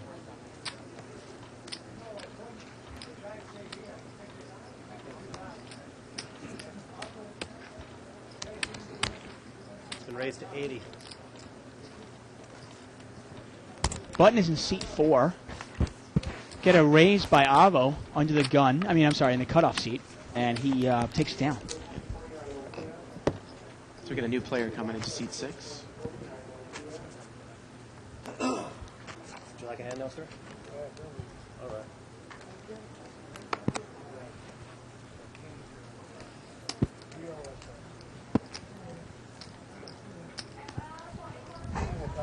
And then Button moves over to Action Joe Wynn in seat 5. Seat 6, new player is Marty. Here we got Marty Smarty in seat 6. And Marty is a very tight, passive player. He actually normally plays the 200 game or the 3 to 500 game, and he's kind of the Dr. Beebe of that game. Well, Marty here posted in between, Dave, which you're allowed to do. And he checked in the post, and Tommy Huffnagel raced up, heads up, ace-10 offsuit in the big blind. Why not? Best hand. That's a no-brainer here. And Marty's going to call with ace-6. And very much like Dr. Beebe, his pre-flop hand selection is a little suspect. 2 players. And we're heads up. Oh, boy, and both players have an ace, Dave. Yeah. Look at this little hand, how this turned out. How much is he behind? With the worst hand. I think he probably only bought in for the minimum. So do you want to make a bet? Or did he buy in for $2,000, actually? I'm getting word. He's got 2,000 and he's got cash in front of him, Dave. Yeah, well, he's pretty deep. Okay. See how Tommy plays this. I mean, I'm sure he doesn't love his Did he hand go either. check? Tommy checked it in position, playing it tricky. A check by Marty. Tommy checked behind him. Call. And now a bet by Marty, and Tommy just calls. And the river's a 4, and anyone with the deuce would have a straight. Tommy's really playing this slow. Oh, my God. Oh, Marty's open-ended now. Got 100, and Tommy just calls. Boy, that hand really could have been big, Dave. Yeah, you know, Tommy, though, he's kind of one of those players. He looked at it and he said, you know what, though? I can't beat ace-deuce here. I can't beat ace-3, ace-4, ace-5. Right, well, I'm talking about on the flop and on the turn. Yeah, no, without a doubt. I think Tommy, once he got called when he had ace-10 offsuit, once he got called, he kind of said, I don't like this hand. Yeah, I mean, I think he kind of looked at it and he said, well, if I flop my ace, I'm either going to win a small pot or lose a big one. Right. Tommy was trying to keep it a small. Because he said, obviously, we know what Marty has. But Marty very easily could have had ace-jack or ace-queen. And his name is actually Marty Boss.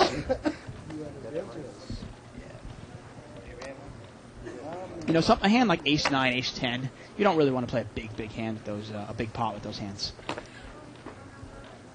80. $80 raise here by seat 3.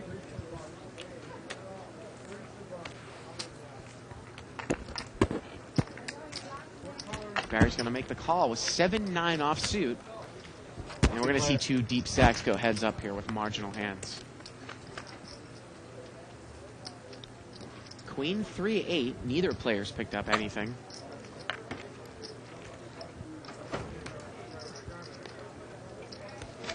And Alva's going to make a continuation bet, and Barry gets rid of it.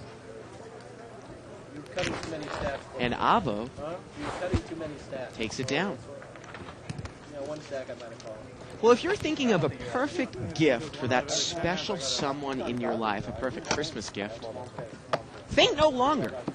How about a month's subscription to Live at the Bike?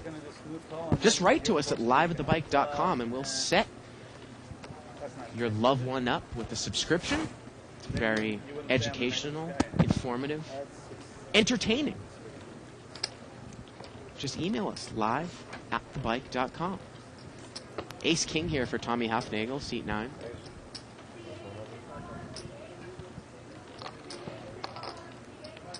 And he's going to raise 150 more. 150. No bad beat for Tommy. In my younger days, I'd call anything. And he's going to take it down. And that Live at the Bike subscription makes a great stocking stuffer. Instead of putting a lump of coal in your loved one's stocking, how about a subscription to Live at the Bike? It's so long a time ago. You're the big one, sir. I think Isaac was telling me that he would always get lumps of coal in stockings over Christmas time. I myself actually never got a lump of coal. My mom was into giving me scratch tickets when I was about 8, 9, 10 years old in my stocking. Scratch tickets, pull tabs. 100. Total? Tommy Hufnagel is raised here with King Queen suited on the button. You guys got anything? 3 players. And we've got three-way action, $300 pot. Ace Jack 6 here. Oh, Alan's got a top pair there. I assume he's going to check. Wait, you can't, He did check. You can't take the headphones off. Yeah, Alan's got some iPons on, and he's got to take those off. I know, but you can't have those on camera. Oh, all right. Sorry, I didn't know. What is this, the Twilight Zone today, Dave? It's like some of these people have never been on the show before. There's no electronic equipment allowed. Alan checked the ace. Now he's picked up the nut flush draw. 300. And he's going to bet 300. And Barry thinking, well, maybe he has the best hand because the flop was checked with his jack. Let's see what happens here. And Barry would need to get really lucky. He is drawing to 4 outs. Raise it. And he's going to raise. He raises Alan. And I think Alan's going to, he pretty much puts Alan all in, and we're going to quickly have over a $1,500 pot. And again, Barry is drawing to, actually, 1 jack that's not a spade, and 2 queens, 3 outs, right, Dave? It's got 3 Yeah, outs. yeah. I didn't get to see. Was there another jack dead? 300 more. No, there's no other jack dead. Okay, so Yeah. only there is one jack left. Jack of clubs, I guess. Yeah. And obviously 2 queens, yeah. 3 Wait outs a and minute, only did queens. Alan I thought Alan was all in, but he's actually re-raised here? Yeah, he's re-raised for like another $100. I think $200. $200. Actually, it's $300, and Barry makes the call. Oh. And he is drawing to 3 outs, so that was a bit of, a bigger re-raise, but I guess Barry figured he was Another jack or a queen. jack or a queen. That's not a spade there, Barry. Jack or a queen. Not No. good. What do I got? Almost a straight enough right there. Take it down, Alan. Yeah. Oh, I'm glad Alan just didn't call to the turn. Told you it was a bad Well, he call. got raised and then re-raised. Yeah. You know, Dave, I was talking about how the archives are a perfect stocking stuffer. Oh, Now, did you ever get a lump of coal in your stocking? Enough money. I haven't gotten a lump of coal, but I've gotten a lump of something else. A lump of charcoal? No, I got a lump of something else. Oh, really? Yeah. Kind of as a little gag gift. I don't even want to know. Was this by your wife? No, this was actually in college. Oh, God. So you can only imagine what it might have been. I don't even want to know. Pocket queens here for Alan on the button. He just won that hand. He just doubled through. He's going to raise. Well, why not with queens, right, on the button? And Barry's got pocket threes. See if he plays. Alan, I'm laying down a biggie for you. Yeah, Alan's going to take it down. Supposedly, actually, our archives are new and improved now. That's right. You actually can see updated archives around 1 in the morning Pacific time. Give us about 3 to 5 hours after the show, and they are up. Basically, it's I think it's like a real time. It takes about 3 hours real time to get them up, just like the length of the show. Now, at like 1:02 in the morning, don't start emailing us. Where are the archives? Where are the archives?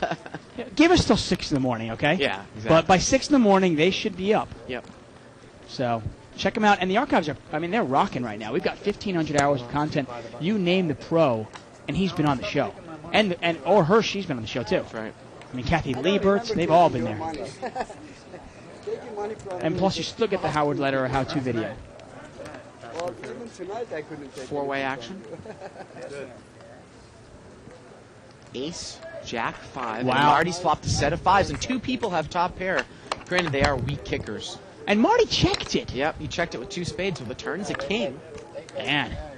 See, checks again.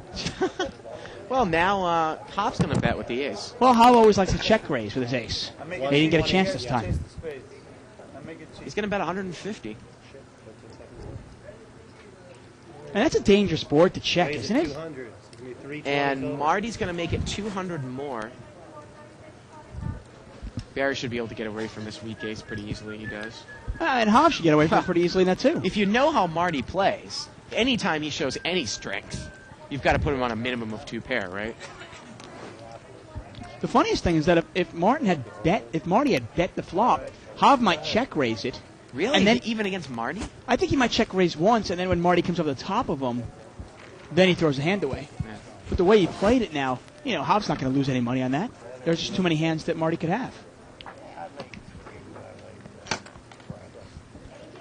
Big ones. Okay. I do hope that they don't start banning avatars on 2+2. It is a lot of my entertainment. I love looking at the funny avatars.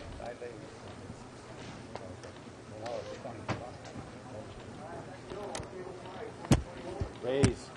70. All right, let's go with it. We're going to take a look at another chip count here. Barry up to 12,400. Avo, he had rebought. He's down a tiny bit there, Dave. Dr. Beebe, after that rebuy, still at 5,000. And there hasn't been a lot of movement since our last chip count. Although Allen, he is up, Dave, well over $2,000. Yeah. Tommy actually has doubled up, too. He's up about $1,400 on the day. Yeah. There you go. And Tommy's look got at that about flop. 4,000. Queen Jack 10. This is interesting. Seat 5, Joe has got top pair with open-ended straight draw, 300. and Barry Woods has bottom pair with an open-ended straight draw. Always play that. Always playing that, huh? Now, if either player were to make 2 pair, the other player would have a straight. They're just playing different. But Barry's in a spot where, I don't mind it if an 8 comes out, and I have a straight that way. But if a king comes, do I really like my hand? Well, bet there by Barry, and Joe calls. Just calls. Turns a 4 as Joe's setting up a play. Actually, that's the most. Well, this was a raised pot By pre-flop. Barry, yeah. So you gotta wonder. He could have 2 pair here. He also could have ace king. Barry's going to bet here again. 600. 600 this time. I mean, you could be drawing dead to a tie. Barry has bet about the size of the pot, I want to say. I mean, Joe's also behind the ace queen. I mean, king queen here is not. I mean, you're looking at it. If Barry has any real legitimate hand, you're in bad shape. I have a heart and 100 or 200. I have a heart and I can't win. I bet too much. I bet too much. You think of all the hands that Barry might have: ace queen, And I called. ace king. Is Joe going to lay this down? I can't imagine, Dave. King, queen, top pair, open-ended straight draw? He might not think he's good. Pot's about, I want to say, $1,300 to $1,400, $600 to call. I mean, I tell you, it's easy for us to say this, but I mean, And he calls. Barry also could have a set very easily here. So here we go, 2,000 to the river. The river's a jack. Now, might this one just go check here? Well, if Barry wants to win this pot, he's going to have to bet a lot of money. Does he think his hand might be good? Well, he's going to bet again. I got to think that he doesn't think his hand is good. 9. He bets $900 into a $2,000 pot, and Joe calls. That just wasn't it, Dave. It wasn't That's not enough. Wasn't enough. I don't know if Joe would have laid it down for anything. Well, remember on Wednesday he got bluffed. I don't know if he's going to allow himself to get bluffed off of any hand now, like you said. Yeah. You're gambling, Joe. You're gambling. That's Joe. Couldn't get you off that, could I? Thank you, Joe. With machine gun, man. I mean, king queen looks like a huge hand there, but when you start thinking of what your opponent might have, you go, wow, my hand's not that big anymore. Right. I mean, it happened to be huge in that case, though.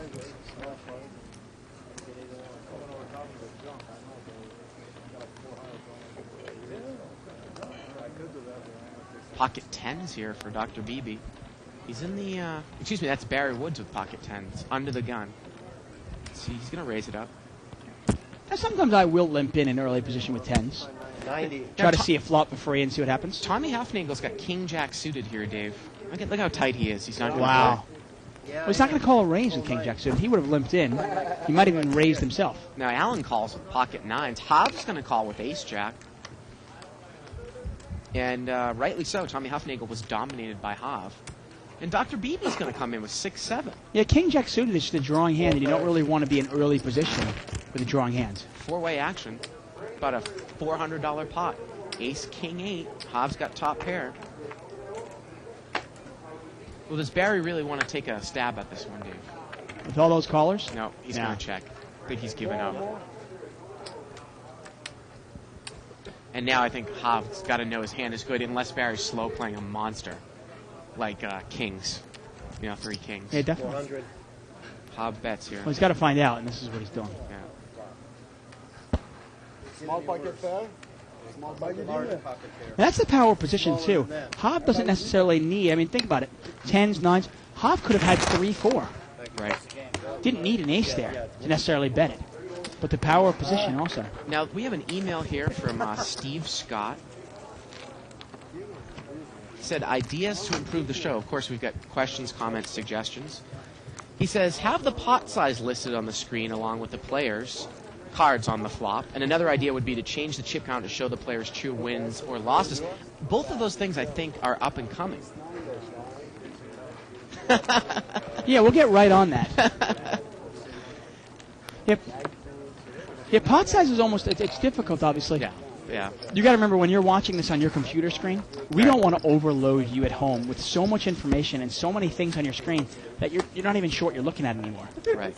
No, but I had thought that we actually might have the differences in wins losses in the chip count, though, at some point. Possibly. We'll see where that goes. I think that is going on with the Poker Channel, though. So if you're in England, you can watch that. Oh, okay. I think that's going to happen there. Live straddle. Oh, sorry, guys. Obviously, we're always trying to add technology to our show. And Why 9? How much anybody who's been with the show from the beginning knows how far we've come. And we have some limited resources, but we are always we're always open to suggestions, Right. And obviously trying new things every day. 3 players. Three-way action. We have our research department working on it, though. Jack 6-4, a couple spades. Got checked around here. Well, the turn's a king here. Nobody's got anything, huh? Alan's got a pair of fours. Now he's got two pair. River's a 3. You throw a little value bet in there if you're Alan? Why not? Maybe you get called by a jack or a 6 or a king. Who knows? Thank you, sir.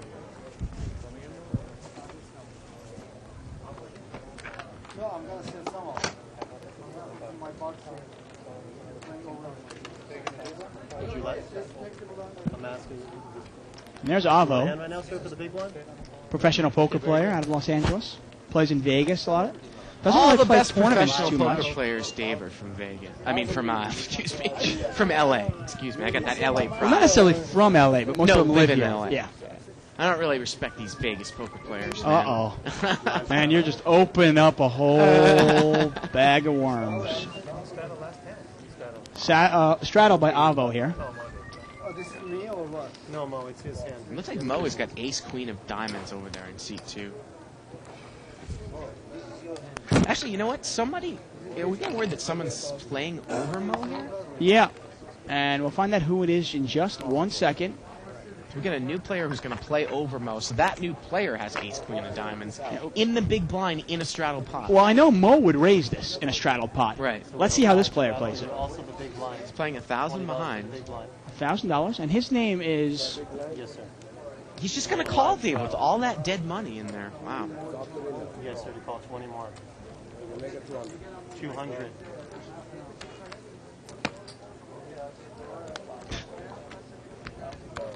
And it looks like this is going to go around...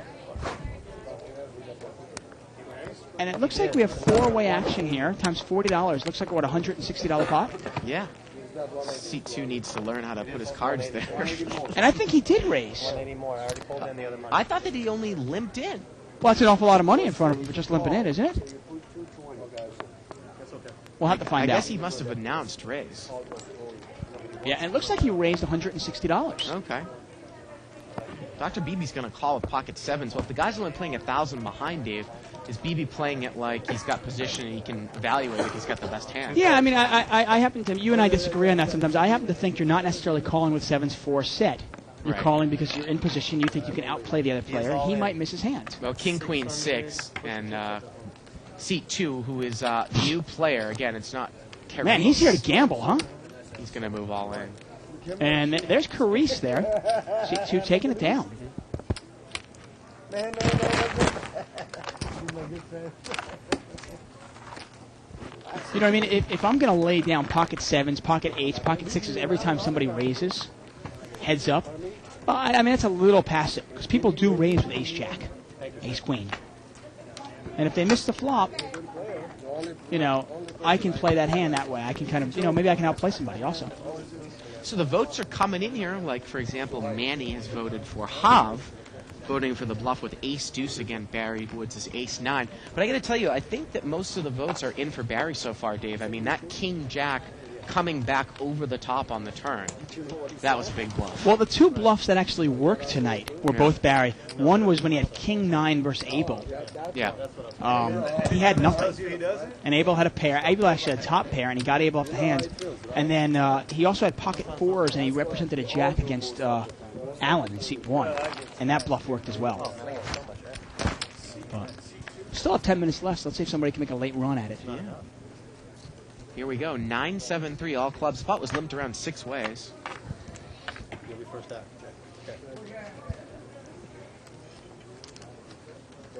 Okay. Joe's got the nut flush draw. And he checked it. Well, the turn's a queen. Doesn't look like anyone really has it. I mean, does Allen have the best hand with 7-4 of diamonds? I think he does. But can he bet it? Of course I will, sorry. That's the question.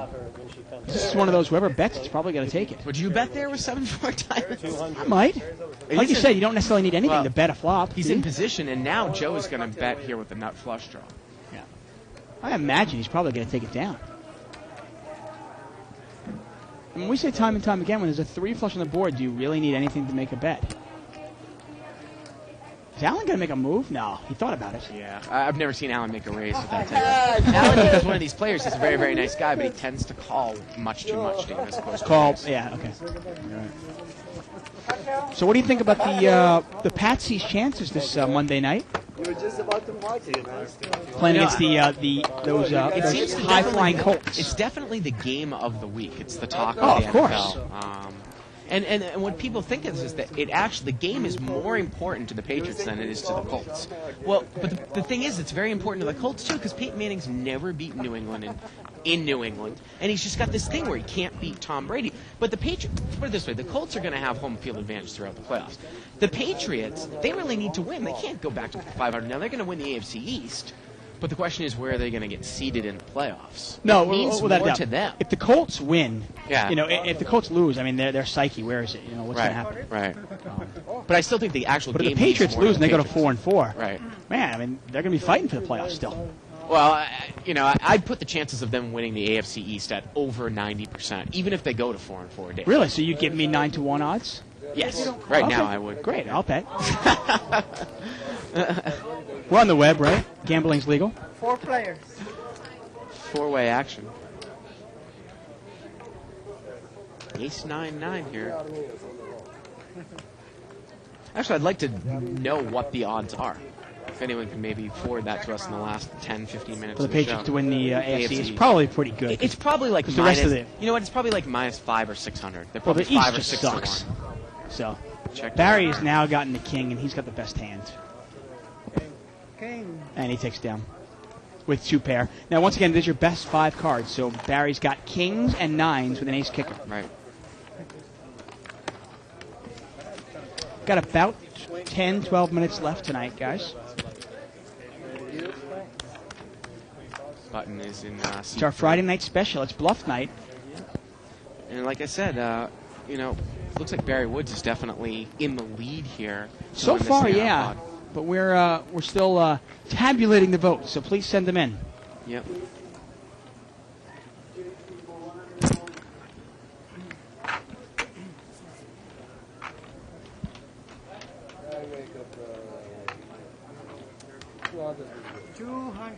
And seat number 2 there, that's Khalees. He's going to race to 200 with ace 8 of diamonds, Dave.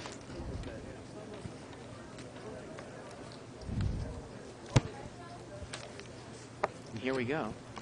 Well, I almost got him dominated, but how does he know that? Flush draw there for Carbies. Carbies. Carbies.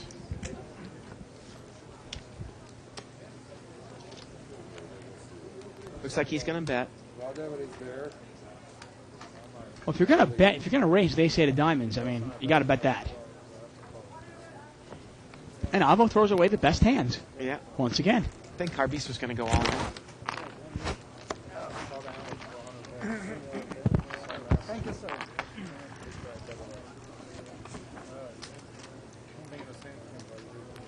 I think we love to change people's names here on Live at the Bike. Sometimes I just want to watch to see what people will be named each week. What's his name going to be? Yes, sir. Button is in seat 4. Joe Wynn is actually sitting out. So the small blind is in seat 6. That's Marty. Big blind is $20. That's Dr. Beebe in seat 7. Okay.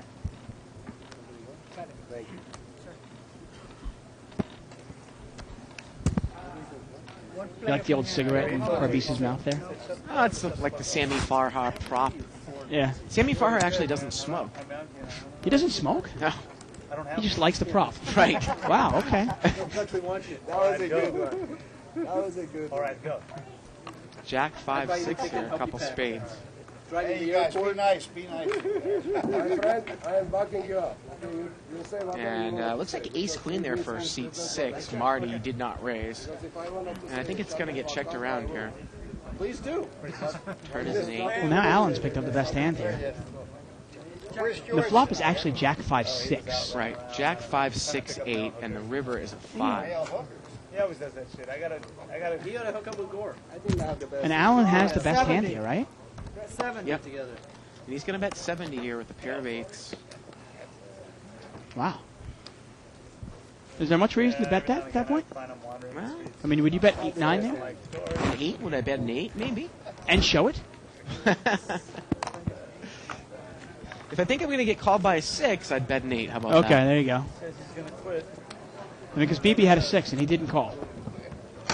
Obviously, that's BB, though. Dave, I'm getting word there. Is C2 at the table right now? You're a pretty I'm getting word that C2 got up from the table because he didn't want other players to talk while he was in the hand. And of course, that kind of like Talk to him or talk in general. And that, of course, opened up the floodgates where I think Barry Woods called him Gore. Gore. And then he told Barry Woods to shut the F up and left the table. Wow, what does F stand for? 2 players. Heads up. I don't know if anybody caught that. Well, that's great. We need some. Let's spice it up here. Live at the bike. That's great. I mean, you got to pay $49.95 for like one of those like Ultimate Fighting Championships pay-per-view. Right. You know, for a heavyweight boxing match. Forget it. Liveatthebike.com. You can get the fights for free. Wow.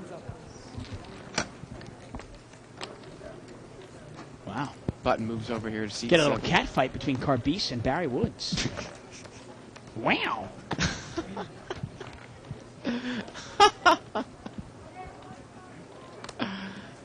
Jack 10 of spades for Hav there.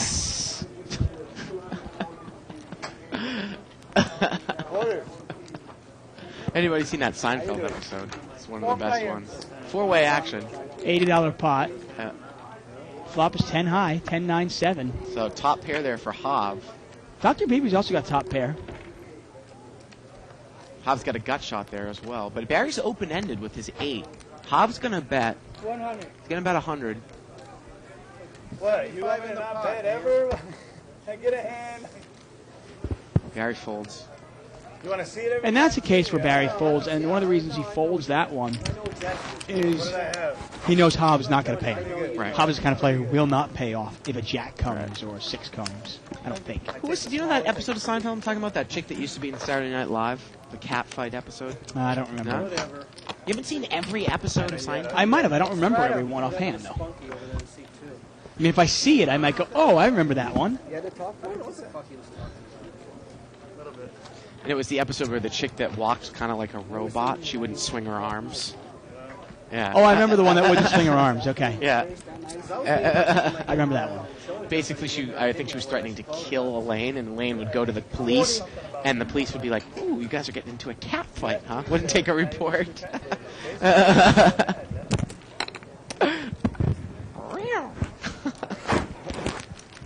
think the pot was straddled here, and we've got 5-way ways. action. It's a $200 pot, huh? Yep, 10, 7, 9, couple of clubs. Wow. Same flop as last time. Look at Tommy's hand. Queen 10. That's a monster.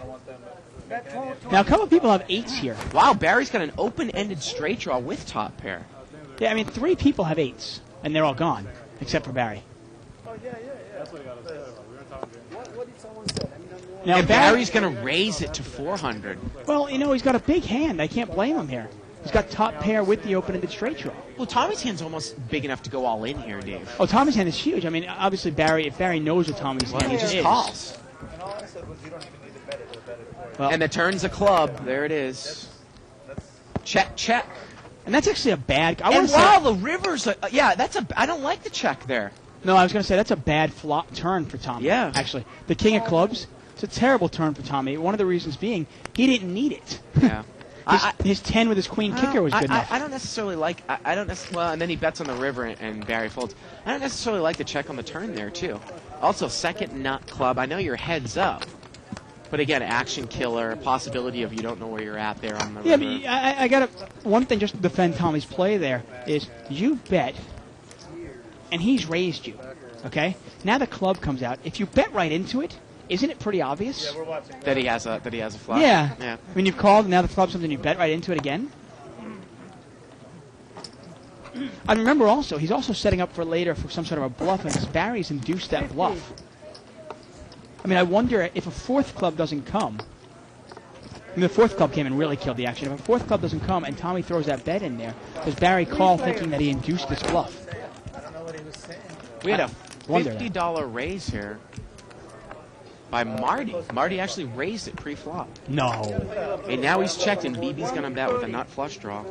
That's a nice bet by Dr. Beebe. In position. He's got the ace of clubs. I think it's a no-brainer, but we've seen Dr. Beebe check that before, haven't we?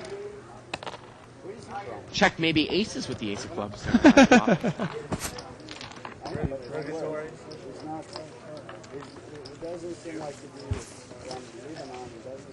That's interesting. We're getting a little thing from Arvin here on 2+2. What's the purpose in straddling? Why would Avo straddle if he's a pro poker player? Now, just because somebody says they're a professional poker player doesn't necessarily mean they're a good poker player. I'm not saying Avo's not good. I'm just saying just because you are professional doesn't necessarily mean you're, oh, wow, you must be great then. Right. I mean, think of all the professional actors out there. They're not all good, are they? Jeez. You want me to raise? I can think of the professional quarterbacks, too. Look, Vinny Testaverde's still in the league. He's certainly not good. Barry raised it to 60 here with King Jack of Diamonds. He's going to get called. 5-player. Five-way action. What was the raise to? 60, $300 pot. Wow. Ace, ace, 9. And look at BB playing ace rag offsuit. He hits it. Now, this is one of those times where if you're Dr. Beebe, though, you got to go, I don't know if my hand's good. yeah. I mean, I get called in 5 spots. Somebody definitely could have a bigger ace than me. And it gets checked to Allen, and Allen bets with the 9. And BB just call. I think BB's just going to check call here the whole way, Dave. Yeah, and if you're Allen, you got to hate your hand right now. You're going, oh, jeez. BB Look at called him. me. I'm dead. Yeah. Well, he can't even beat a better 9. Yeah. 2-player. He'd have to catch running 9s here. Well, there's one of them. There's one of the 9s. But that doesn't change anything. Well, now BB can bet out, though. He Right. can bet out with an ace. He's Why gonna bet bet if you're BB, 600. though? Yeah, it's... I mean, unless you're setting up a bluff later on, why are you betting that? Well, again, it's one of those cases where, it's a very, very unique, rare situation when if the board is double paired and you have a full house, but your kicker is lower than the pair, the second pair there, with one card to come, there's no way that you can win the hand against Right. someone else with an ace, but you can lose. But even if, like, I'm wondering here, now, Allen's, he's having a tough time throwing this away, but I think it's a no-brainer. But to me, if you're Allen, I mean, if you're Dr. Beebe, what's the value in this? If Allen has a 9, he probably can't call. I'm peeing as we speak now. If he's got a pair, he probably can't call. 'Cause Dr. Beebe's rarely going to bluff.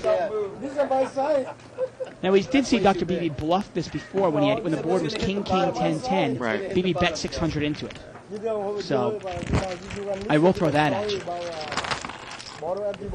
Man, the master. I know you But then guys- Dr. Beebe shows it, too. I had to fold my full house, man. It's just very difficult to bluff there. It's one of those times where if the guy has anything, if he has the ace, he's going to call you. If he doesn't have the ace, you're going to win it. Thanks for betting, Doc. Damn mold here. This is an easy fold. You almost. But I fold. I know you. Yeah, It I'm won't take folding. that long if it's an easy fold. I'm folding full house for you. See how much respect. Thank you, Praystar, on 2+2, saying that the Patriots are 9-2 favorites. Okay, 4.5 to 1. I'll definitely give you 9 to 1. You give me 9 to 1, I will bet. You said you take it right now, right? Here. I didn't say it. Here's Take my it right crispy. now. Here's my crispy $100 bill. Ace, Queen, 3 here. I got to tell you, though, if they beat Indy, I think the odds shoot up to at least 6 to 1. Okay, well, there you go. 80. $80 bet here by Tommy. Gut shot. Bet 80. And he's going to take Tommy takes it down There you with the bluff. Interesting question here from Arvin here. Arvin talks about, are the stakes of each poker game an important component part of the game? By that I mean, should a 25-50 cent poker limit game be played the same as a 10-20 or 20-40 limit game? And in the end, yeah, they should be. You know, chips are just chips, and they're just units. And a 2-4 game, whether it be used with $20 chip, $10 chips, $1 chips, or 25-cent chips, is really just, it's poker. And you should play it the same way. Obviously, you adjust your style to your opponents. and the table you're playing at. But Raise 80. you don't want to suddenly play really like loose and aggressive and crazy because the stakes are lower than you normally play against. Avo's going to raise it here with Queen 9. He made it 80 to go, and Hav called 7-9 offsuit. Both those players are deep, and now this time BB mucks ace rack. He came in with ace 5 last hand, but this time he mucks it more heads up. And Hav is dominated. Interesting if this flop came 9 high. Well, 8-5 deuce, all clubs. Well, this time Dr. BB knew no aces were going to come out. Pot's about $200. 140. Avo's going to bet 140. And Hav was playing position there and kind of hoping he can make a play, but he figures he'll pick a better spot. I mean, we see time and time again. How many times do we see, Bart, that players kind of switch their game up? And the turn would have been a queen, actually. Avo's hand was the best hand, but the queen would have solidified that. How many times do we see players play a different game when the stakes are smaller? Right, just kind of screw around, right? Yeah, and I mean, to me, you got to play poker the way it's meant to be played, at any level. I mean, hey, if you're playing a home game and you're getting drunk and stuff, and you're playing with your buddies, okay, hey, you want to throw away $20, go ahead, just because you're getting drunk and you're doing it for fun. But if you're in a casino and you're playing it for real, or you're playing online and you're playing for real, 90. you don't want to get bad habits.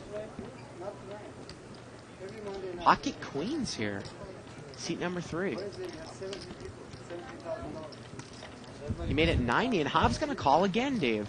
He's got deuce 3 of diamonds. Well, he's really playing the stack sizes here. Hav in seat 4. And Alan's going to call with jack 10. Well, he saw Avo pay off a guy with a pair of threes, queen 3 earlier on. Well, I don't know if that got shown down, but he obviously couldn't beat the king. Yeah, he couldn't beat king 7, I mean. Ace 10-5 here. Yeah, not real good for deuce 3 of diamonds, huh?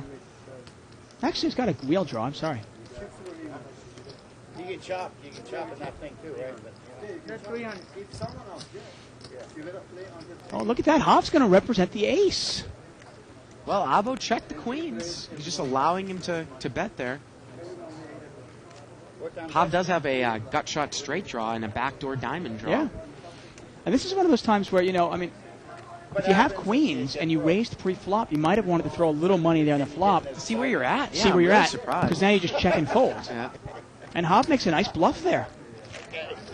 Well, Hav making a late push for the bluff of the night. Well, Dave, this is going to be the last hand, so we're going to announce our winner of Bluff Night, and I think that we've tallied up the votes, and it is big time, don't call me Barry Greenstein, Barry Woods.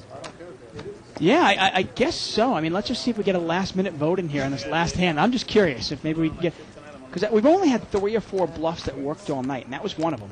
Yeah, Barry Woods winning the... we didn't see a lot of bluffs tonight, but he's won the iPod. Well, hey, I mean, with Avo calling people down with, top pair and 7 kickers. Yeah. I mean, I'm sorry, bottom pair with a 6 kicker or whatever it was. Now, Avo has raised here with pocket 6s. He made it 90, and look at Tommy Huffnagel. He's going to re-raise with ace king. He makes it 350. And where's the button? Well, Ava's in position. Tommy's in the blind. Okay. And Avo's going to call. Well, he's in position. He wants to see what happens on the flop. Is Tommy going to continue betting if the flop comes out ragged? It's about a $700 pot. Jack deuce 7. And this is interesting. I wanted to see how Tommy would play it when he misses. He checks. But look at this. Avo checks right behind him. Oh, and the turn's an ace. I mean, if you're going to play... And now Tommy checks again. Well, he's trying to set up a little trap here. And Avo checks again, and look at this! Free card after free card, and now a set of 6s on the river. Wow. Wow. And now Tommy bets 500 on the river. Yeah, I think he was trying to set up a trap, and he trapped himself. Wow. $500 bet here on the river. The trapper gets trapped, huh? Pot's $1,200. It's interesting that Avo gave Tommy a free card, Tommy gave Avo a free card, and now Avo's hit the set at the end. Yeah. And let's see what Avo does. I mean, this is funny. I mean, Avo could have taken the hand away right on the flop. And clearly Tommy could have won it on the turn. And look at that picture-in-picture. Great work by Isaac. So let's see how much Avo's going to raise here. And there is a backdoor flush draw there. Yeah, I mean, are that's you true. worried about that?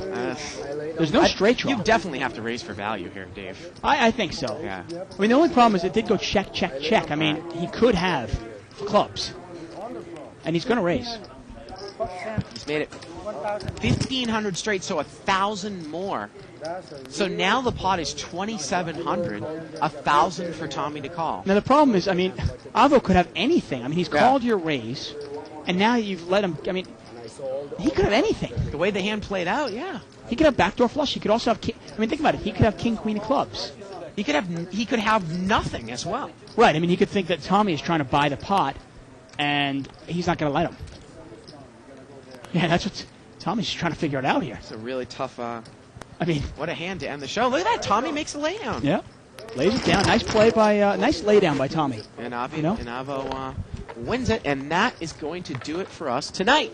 I mean, if you're going to trap somebody and you get trapped yourself, at least he lets it go. Yeah, another night of Live at the Bike Down. Please Yes. join us every week, Monday through Friday, from 6 to 9 p.m. That nice iPod Nano is going to go to Barry Woods as the big bluffer of the night. So for everyone here in the booth and for David Teichman, I'm Bart Hanson. Good night, everybody, from Live at the Bike. It's here. It's big. And it's closer than you think. It's not a tournament. It's what you don't see on TV. The cash is real. The stakes are high. They bet big. They win big. They lose big. High stakes live action poker. Live at the Bike. Watch it live on the web or play it if you dare at the Bicycle Casino right here in Los Angeles.